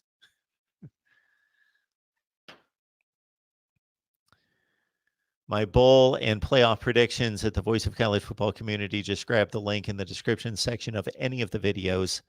And again, I'm selling the playoff predictions and the bowl predictions, but that is really not why you should join. It has more to do with helping us build the channel and also being available for a live exclusive live stream. A live stream would be live, yes, an exclusive live stream each and every week in which you come on here, talk college football with me. I received that request from about 20 or 25 of you when I was asking, when I first launched Patreon and said, what should I do on Patreon? People said, it would be great if you did a live stream on a regular basis and brought us on like guests. And I said, that would be a whole lot of fun. Let's do that. And so we've done that with about 8 people. But I would love to do it with like tons of you kind of rotating in and out, coming on, jumping on, us talking for 10 or 15 minutes, and somebody else jumps on. That's how I foresee it.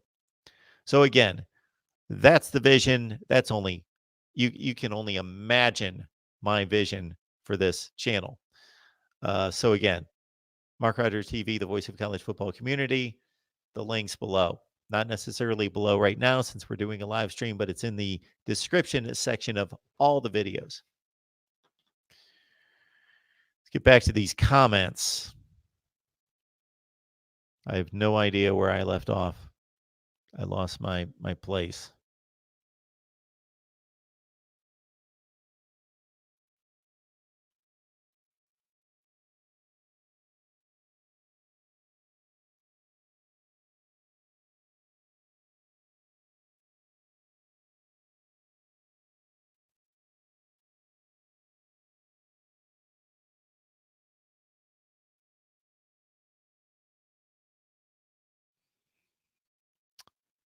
Our last caller brought in an interesting take on the Oklahoma defense being better or more fully equipped to handle the LSU offense, or at least slow it down, than the LSU defense against the Oklahoma offense.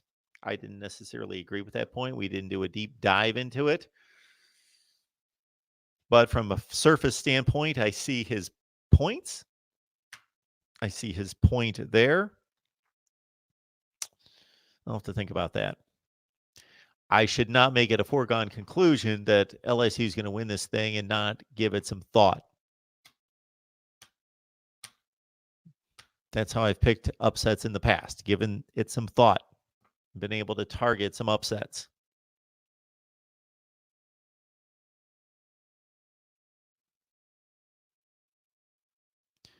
It appears as though I've covered this ground in the live chat before.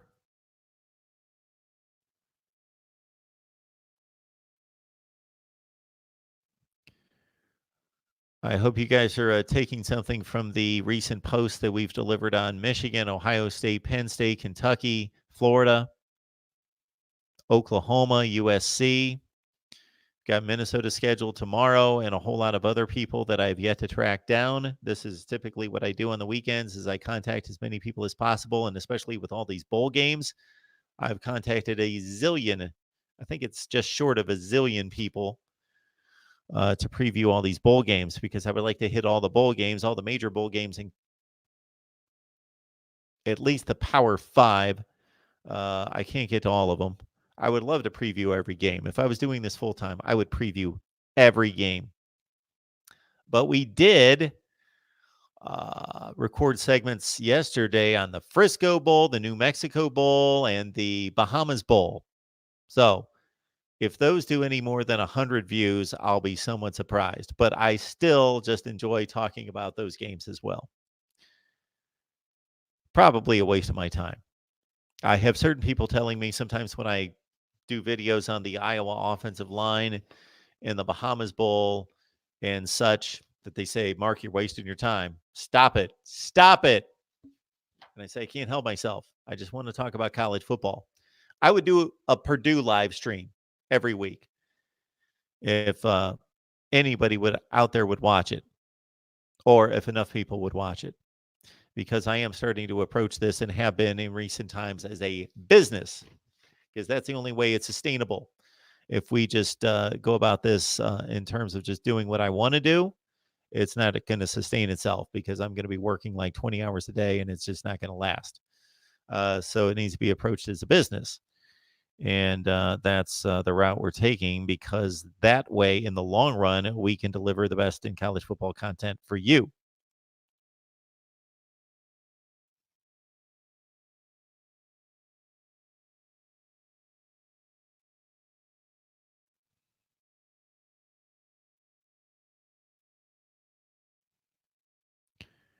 And I definitely enjoy to see that you guys talk amongst yourselves in the live chat room.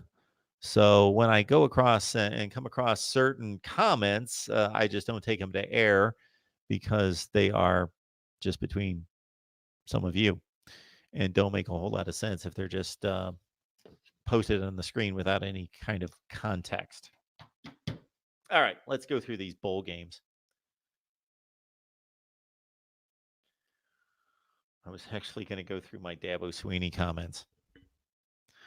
What a ride that was. I produced a video holding Dabo Sweeney just a little bit accountable for some of the stupid, idiotic things that he had to say after the South Carolina game. That doesn't mean he's an idiot or he's stupid. I would never say that about that guy in particular or anyone. Probably not anyone. Dabo Sweeney is arguably the best football coach in the country. Arguably. He has built arguably the best football program in the country. But he just got up on the podium and whined and complained about having a bad schedule and not being tagged for it. When there's 3 undefeated teams, Dabo, and you by far play the worst schedule, you're going to be ranked number 3. That's not disrespect. That's called evaluation. It's called evaluation. When you're beating Wake Forest and Louisville and Florida State, and other teams are out there beating Michigan, Wisconsin, Penn State, Cincinnati, or beating, I don't know, Alabama, Auburn, Florida, Texas A&M, as you did. So that's a trade-off there. And they're beating Texas A&M 50-7. It's just the evaluation of, that's not disrespect. If you had a 1-loss team or a 2-loss team, and certainly even a 1-loss team ranked ahead of you, then you can claim disrespect. But to be ranked number 3 behind 2 teams that played a much tougher schedule, and then to claim that if you lost, that you would be dropped to number 20, well, that's ridiculous. If there were 2 teams at the beginning of the whole college football playoff mess, in terms of the rankings, when that was unveiled for the first time, that could claim being disrespected, I would think Baylor and Minnesota. If Clemson had Baylor or Minnesota's resumes at that point, they wouldn't have been ranked 18th and 16th, and that just wouldn't happen. So you can't claim being disrespected when you're number 3 in the country, undefeated, and you played a bad schedule. And no, Clemson fans, I know it's not your fault. I know it's not the school's fault, Dabo's fault, the athletic department's fault, the football program's fault that they played a bad schedule. That's the ACC's fault. And they're not responsible for it. But we still have to evaluate the teams. It's not the NFL where everybody plays at least a certain level of difficulty of a schedule and where there's an objective playoff process. We are in the process of evaluation. When you have 130 teams playing in 10 conferences and 5 power conferences, and you only have 4 slots, that automatically puts us in a place of evaluation, where evaluation is key. The wins and losses and the results are first and foremost, but past that, you have to differentiate teams based on their performance against the level of competition. And for Clemson, the level of performance was very high, but it was against a low level of competition. Therefore, they're a logical number 3 seed. That doesn't mean they're the 3rd best team in the country. We'll find out. But Clemson fans got all over me on this, and they claim that they listened to the video, but I don't think that I think they selectively listened to the video. I even had one Clemson fan, and I'll get to it here, I guess, because there were like 600 comments. So I'm not going to sit here, go through 600 comments, because we're going to miss the rest of the NFL game, and we're not going to, I'm going to have like 4 people watching me, and they'll be asleep. But my goodness, so I cut a video, got about 6,000 views, and told Dabo Sweeney to quit whining. And then Clemson fans got all over me.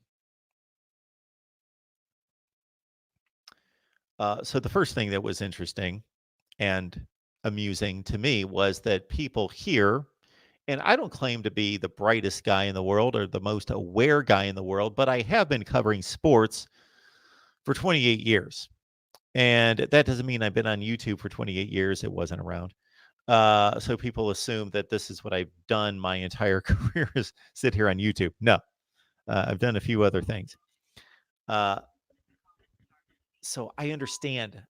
Again, I'm not the brightest guy and the sharpest tool, but I do understand that coaches use the medium of television and now digital to talk to their players and talk to recruits. So people thought they were enlightening me to that fact. Mark Rogers TV, the voice of college football. Who's on the line? Oh, hey, Mark. It's George. Hey, George. What's going on, man? I'm just hanging out in the chat. Okay. Pretty crazy in the chat. Uh-oh. Let's not let it get It's too like crazy. No, it's not. It's good way. Okay. In a good way. Good crazy. I love it. Mm-hmm. Yep. Someone told me to call. What do you want? Oh, somebody told you to call. I think Yeah, they just that Jay Jones guy and that other guy. They're wanting you to shake things up a little bit. Have I Or not say been something focusing on either. Florida football here, George? Have you seen all the Florida content I've been It's pumping out? crazy, man. Every day when I wake up, the first thing I do, I look at what's new. I'm You trying there? to build a Florida fan base. Get your Florida friends over here. Your Florida Gators. Well, pretty fans. soon there will be more Gator fans coming out publicly because we're starting to win and gain popularity again. Okay. And there will be less and less Georgia fans. It'll be a trade-off. You'll have to go out there and beat them. Actually, I feel you'll sorry have for to do them. that.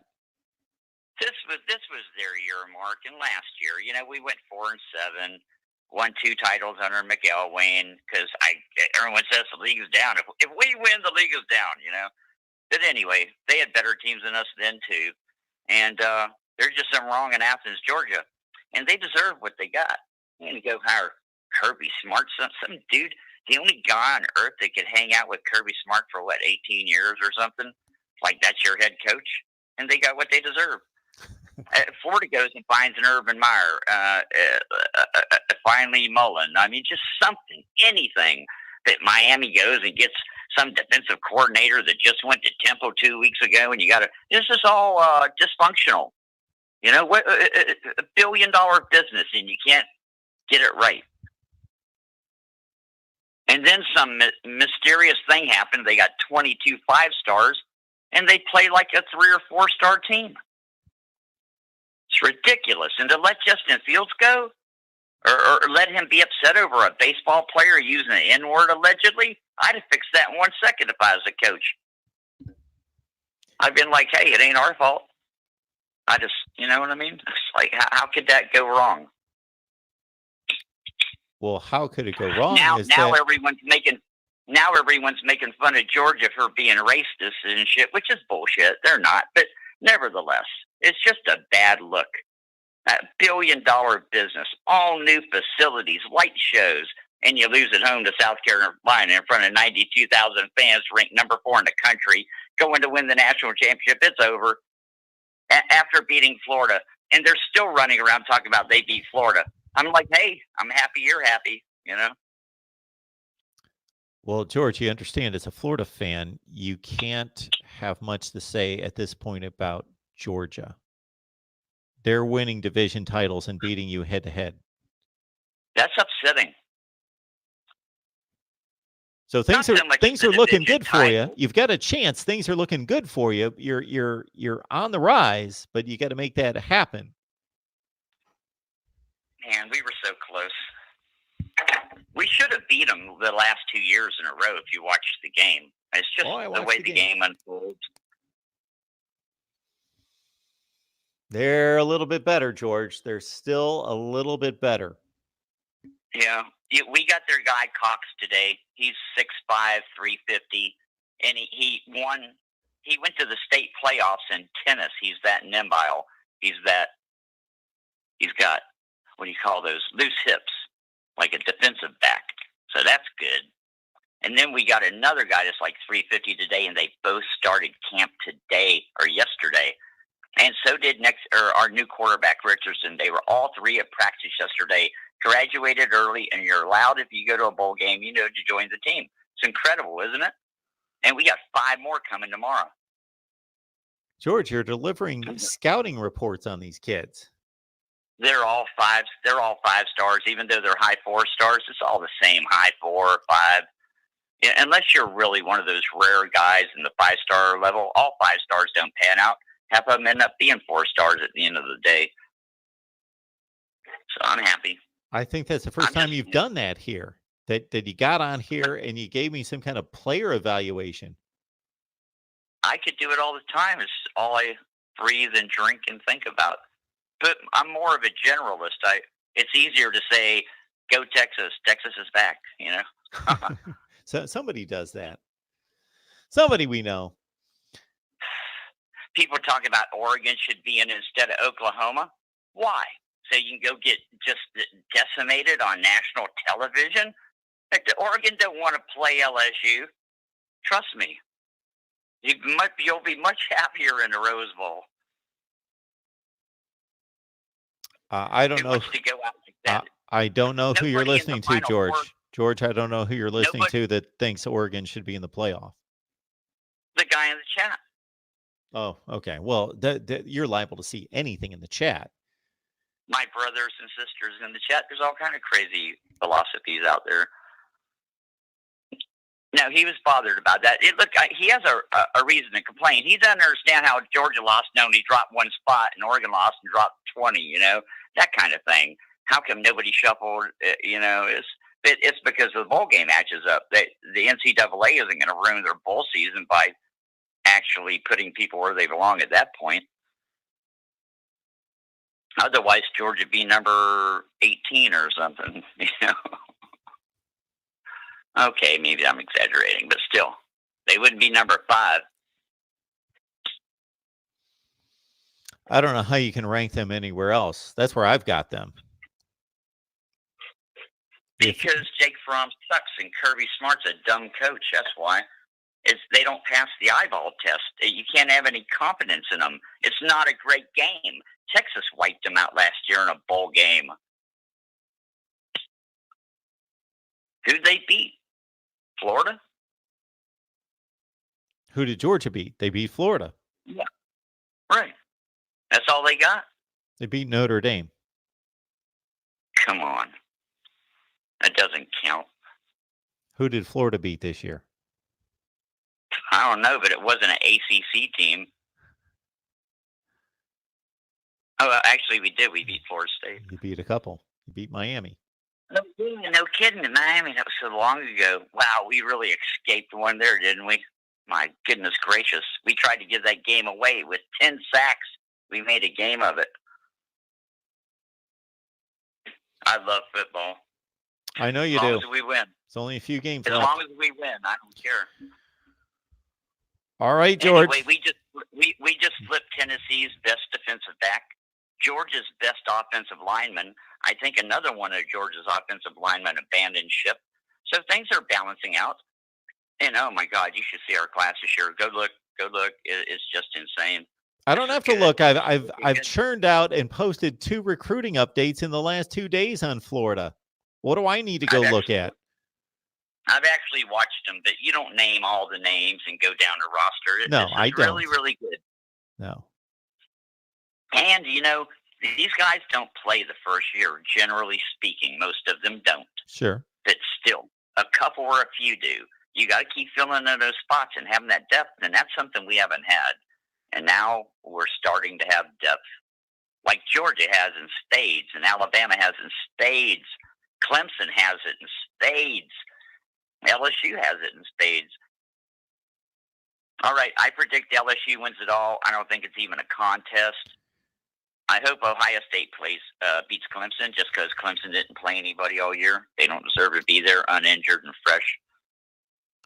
And I got to say, George, you're not bragging about this, but as I recall, of course, you started the season all loud and proud about Florida, but when you took a hit against LSU, then you immediately said LSU is going to win the whole thing. If I remember, I'm going to give you a lot of props here, George, that I recall you getting on the LSU bandwagon pretty early. The reason why is because they look so good. It's the eye test, you know? I mean, look, Joe Burrows, when he came in our stadium the year before and lost us, in his after-the-game interview, he named the numbers of the players that kept busting him upside the head. He said, I don't know who that number 5 was, but, you know, and he said, number 19. He was a very humble, cool guy. And that's why when they beat us, I have to give props to them, you know, just being honest. They beat us. And they looked good doing it. But we were in their house at night. We made a respectable showing, and we got to play them next year. And who's going to be their quarterback next year? Who's going to be Georgia's quarterback or LSU? No. Oh, you got LSU last LSU's year. quarterback. Next year. I think Miles Brennan, but I don't know if he transferred. It's difficult to ask me about backup quarterback situations that I evaluated 6 months ago. Right. It would be very interesting to see if Brady can take another quarterback and run that pro offense. I've never seen a college offense like this. It's truly, truly impressive. I want to see if he can do that with the next guy. I hope not. Oh, they're going to do it. I don't know that they'll do it to this extent, but they will do it. Hey, you know one way they run plays? They tell Joe Burrow, they say 8 seconds after the ball snap or 6 seconds after, or if you run around for this amount of time and you're in a tight spot, you throw the ball to that spot no matter what.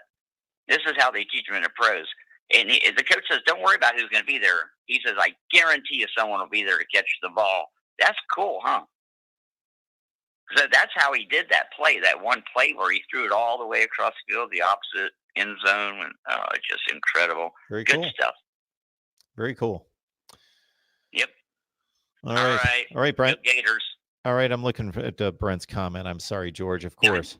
George, I knew it. Yeah. You have yourself a great night. Thanks for the call. Go Gators. Talk to you next time. Go Gators. All right. So interesting comment here from Tabardine. Did I know that? Well, I've had different people come up with different time periods to prove their point, and that would be substantial if, got to put it in context. And that's what I hate about these bowl cups. They're meaningless. They don't mean anything because you got to put the games in context. If you take the SEC, which is this season playing Michigan, Minnesota,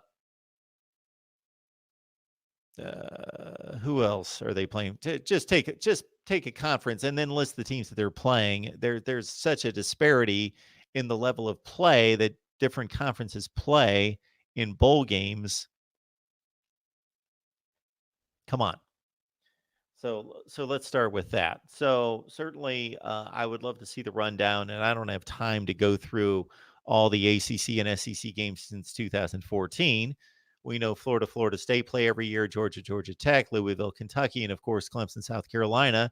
And I think the date on that has a lot to do with South Carolina just having beaten Clemson 5 consecutive years, and then Clemson, of course, changing that narrative, and that's when they started to defeat South Carolina. So that's an automatic 20, 14, 15, 16, 17, 18, 19. That's 6 consecutive wins for Clemson over South Carolina. So that gives the ACC a 6-0 lead, which is valid.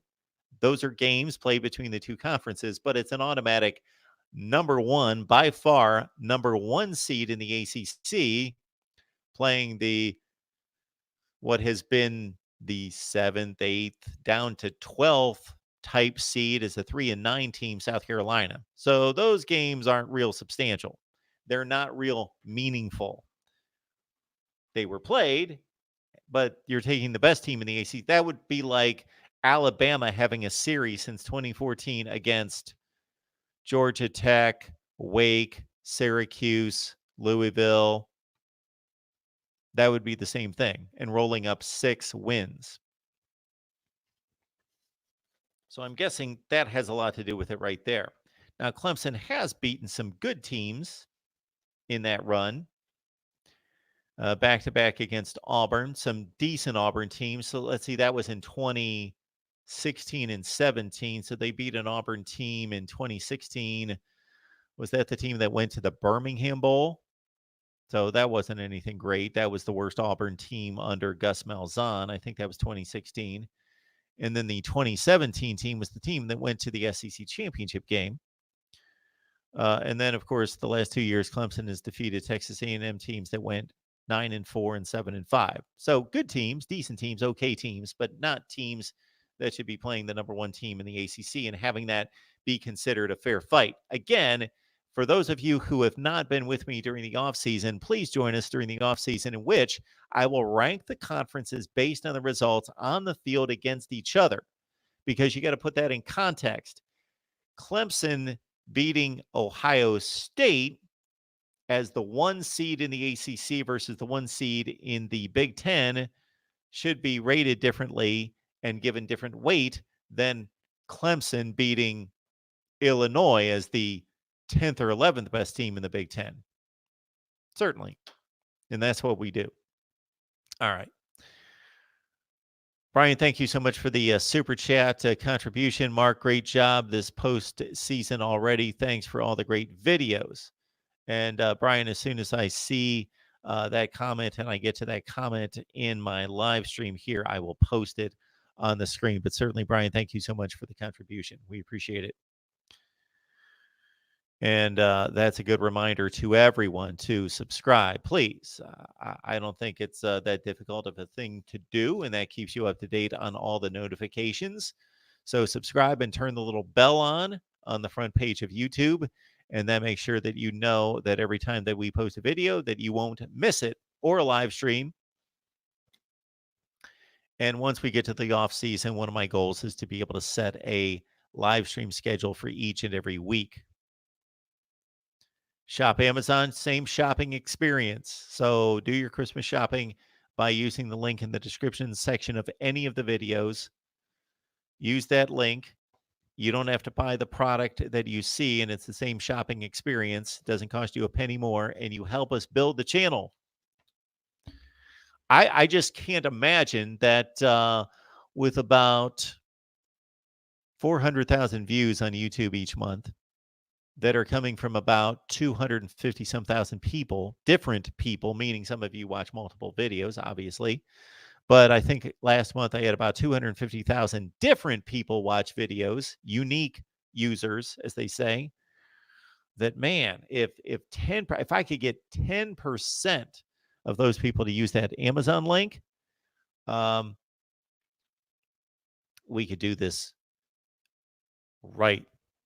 We could blow it up. Like, this would look different, and I would have a regular call-in deal that would make sense and would be done right, and we would just do just amazing things. All right, and again, the super chat is on, folks. So please contribute to Mark Rogers TV, the voice of college football. C-Dog, SEC Dog. Wow, did I blow that? Thank you so much, SEC Dog. Thank you so much for the contribution there. Great show, Mark. Keep up the great work. Love your show, sir. And next time I will pronounce your handle correctly the first time. I just, bam, saw it up there and spit it out wrong. All right, let me catch up with these super chats. These folks deserve and have earned a right to be posted on the screen if I can find them. There's SEC Dog. I have this question asked me almost every day. Somebody asks, Mark, how can we help contribute? And I make mention of that all the time. And it's not just through the super chat, just by liking the videos, you can contribute. You can do it a zillion ways. We do have a lot of sponsorship opportunities. What is very exciting is because of you, not because of anything I've done. As I stated off the top, I'm doing the same thing that I've done for 5 years here. I just talk college football. So I do the exact same thing. The difference is that you guys are making this happen and building and growing this. Therefore, I'm getting more and more sponsorship opportunities. So when the right ones roll around, some of them are just a bit of a waste of time, and no discredit to those particular people. Just they're just not the right fit. But getting sponsorship offers like 2 or 3 or 4 a week now out of nowhere. So that helps considerably because I'm not a salesman and I don't have the time to learn how to be one or try to be one. And so when I get the offers into my inbox without me having to go out there, and we'll be able to build the channel based on that as well. So SEC Dog, thank you so much. And Brian, if I can find yours, bam, thank you so much. Great job this postseason already. Thanks for all the great videos. And we've got so much more coming. The one apology I will make is I know that I shot last year. So this is how aggressive I think, and this is how unreasonable I get with the content that I envision. I thought, okay, we got 41 bowl games. This is what I'd like to do. Is I'd like to shoot 4 videos on every bowl game. One would be from one standpoint, meaning the Ohio State point of view. One would be from the Clemson point of view. One would be the bowl history on Ohio State. One would be the bowl history on Clemson. Well, I guess 5 videos. Then the 5th video would be that particular bowl's history. Cotton Bowl history. Talk about Cotton Bowl history. Blah, blah, blah, blah, blah, blah, blah. All the way through. Well, I did that to a certain extent last year, as many as I could possibly get to. And so I reposted some of those videos because if you're talking about Texas bowl history, that's a zillion years long. The only thing missing in reposting last year's video would be the win over Georgia in the Sugar Bowl. So I wouldn't want to reproduce all those videos, but then I would do more of those videos. Well, those videos don't do rather well. Only some of you out there are as nerdy as I am that care about bowl history and will watch those videos.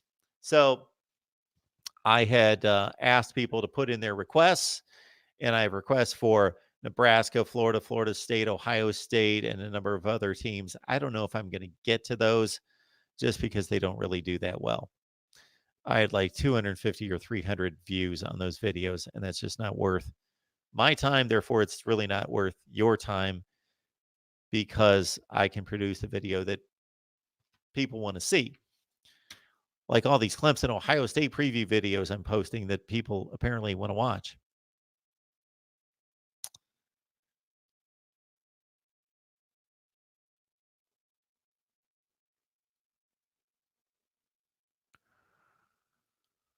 All right, folks. I appreciate everything.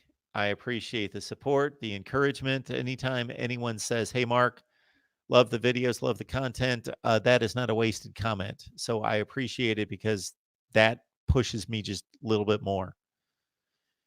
After getting home at 3:30 in the morning from work and posting videos and producing videos and working until 6 o'clock in the morning and setting that alarm for 10 a.m., it gets me up maybe at 9:55 with less than 5 hours sleep or 4 hours sleep or 3.5 hours sleep to get some more videos produced.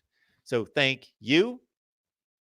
And if you have any requests, please leave them not here because I'll lose them here, but just copy and paste any kind of questions, concerns, comments, requests. That's what I'm looking for.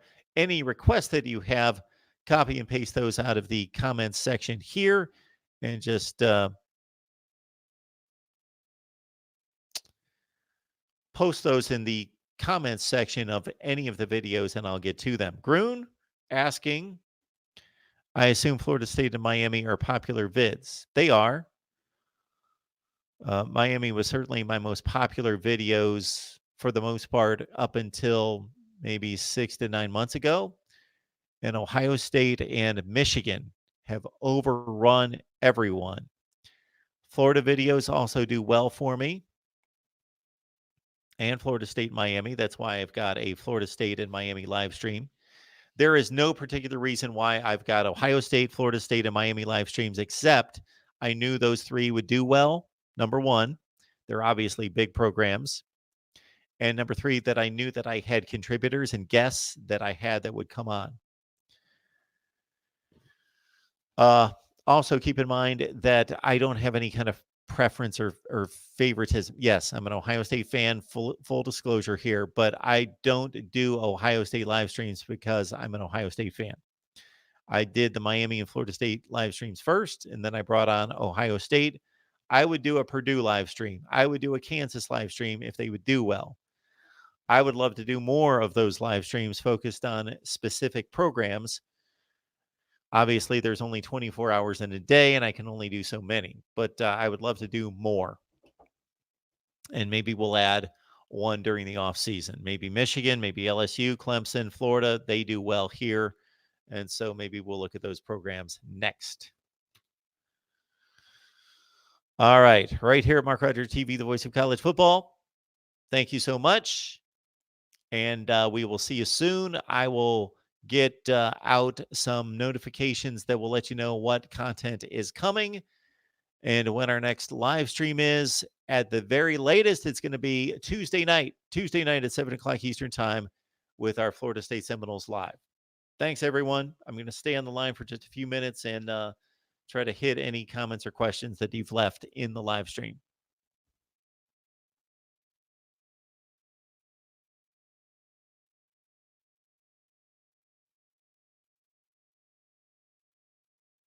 Steve Dace. Come on, Cheryl.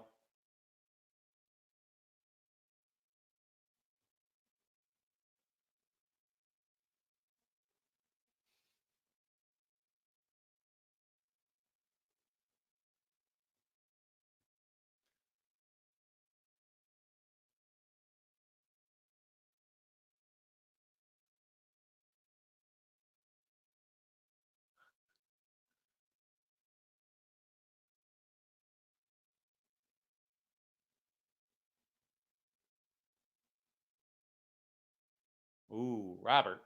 Interesting. Yeah, that's going to take some time and some thought. That, again, if you've got any specific, if you got any specific requests, please copy and paste, Robert, that and put it in the comments section of any of the videos, or better yet, just send, you know what?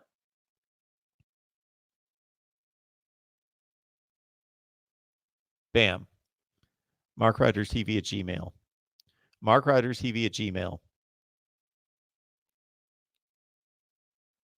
Because I get too many comments to try to sort through and then find them and put them somewhere.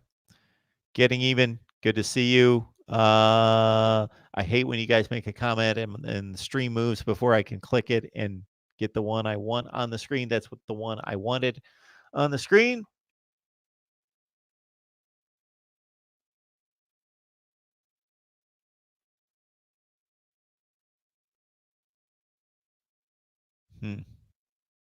Interesting. Point system. Yeah. Brian.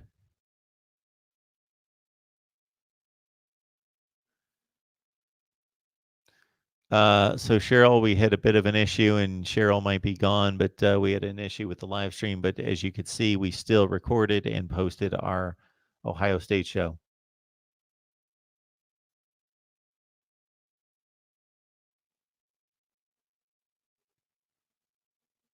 Heck yeah.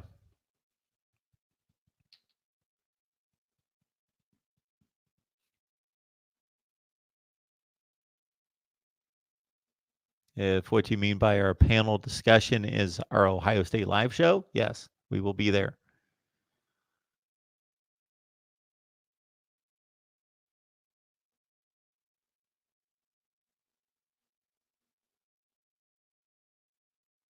All right. I think that will wrap it up.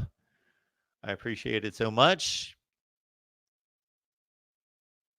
Brian, you get a good, so I bought equipment to be able to, I got myself a top flight Behringer audio mixer, and then the cables and so forth that I should be able to take the phone calls and direct them straight through without using the phone, but we're getting there.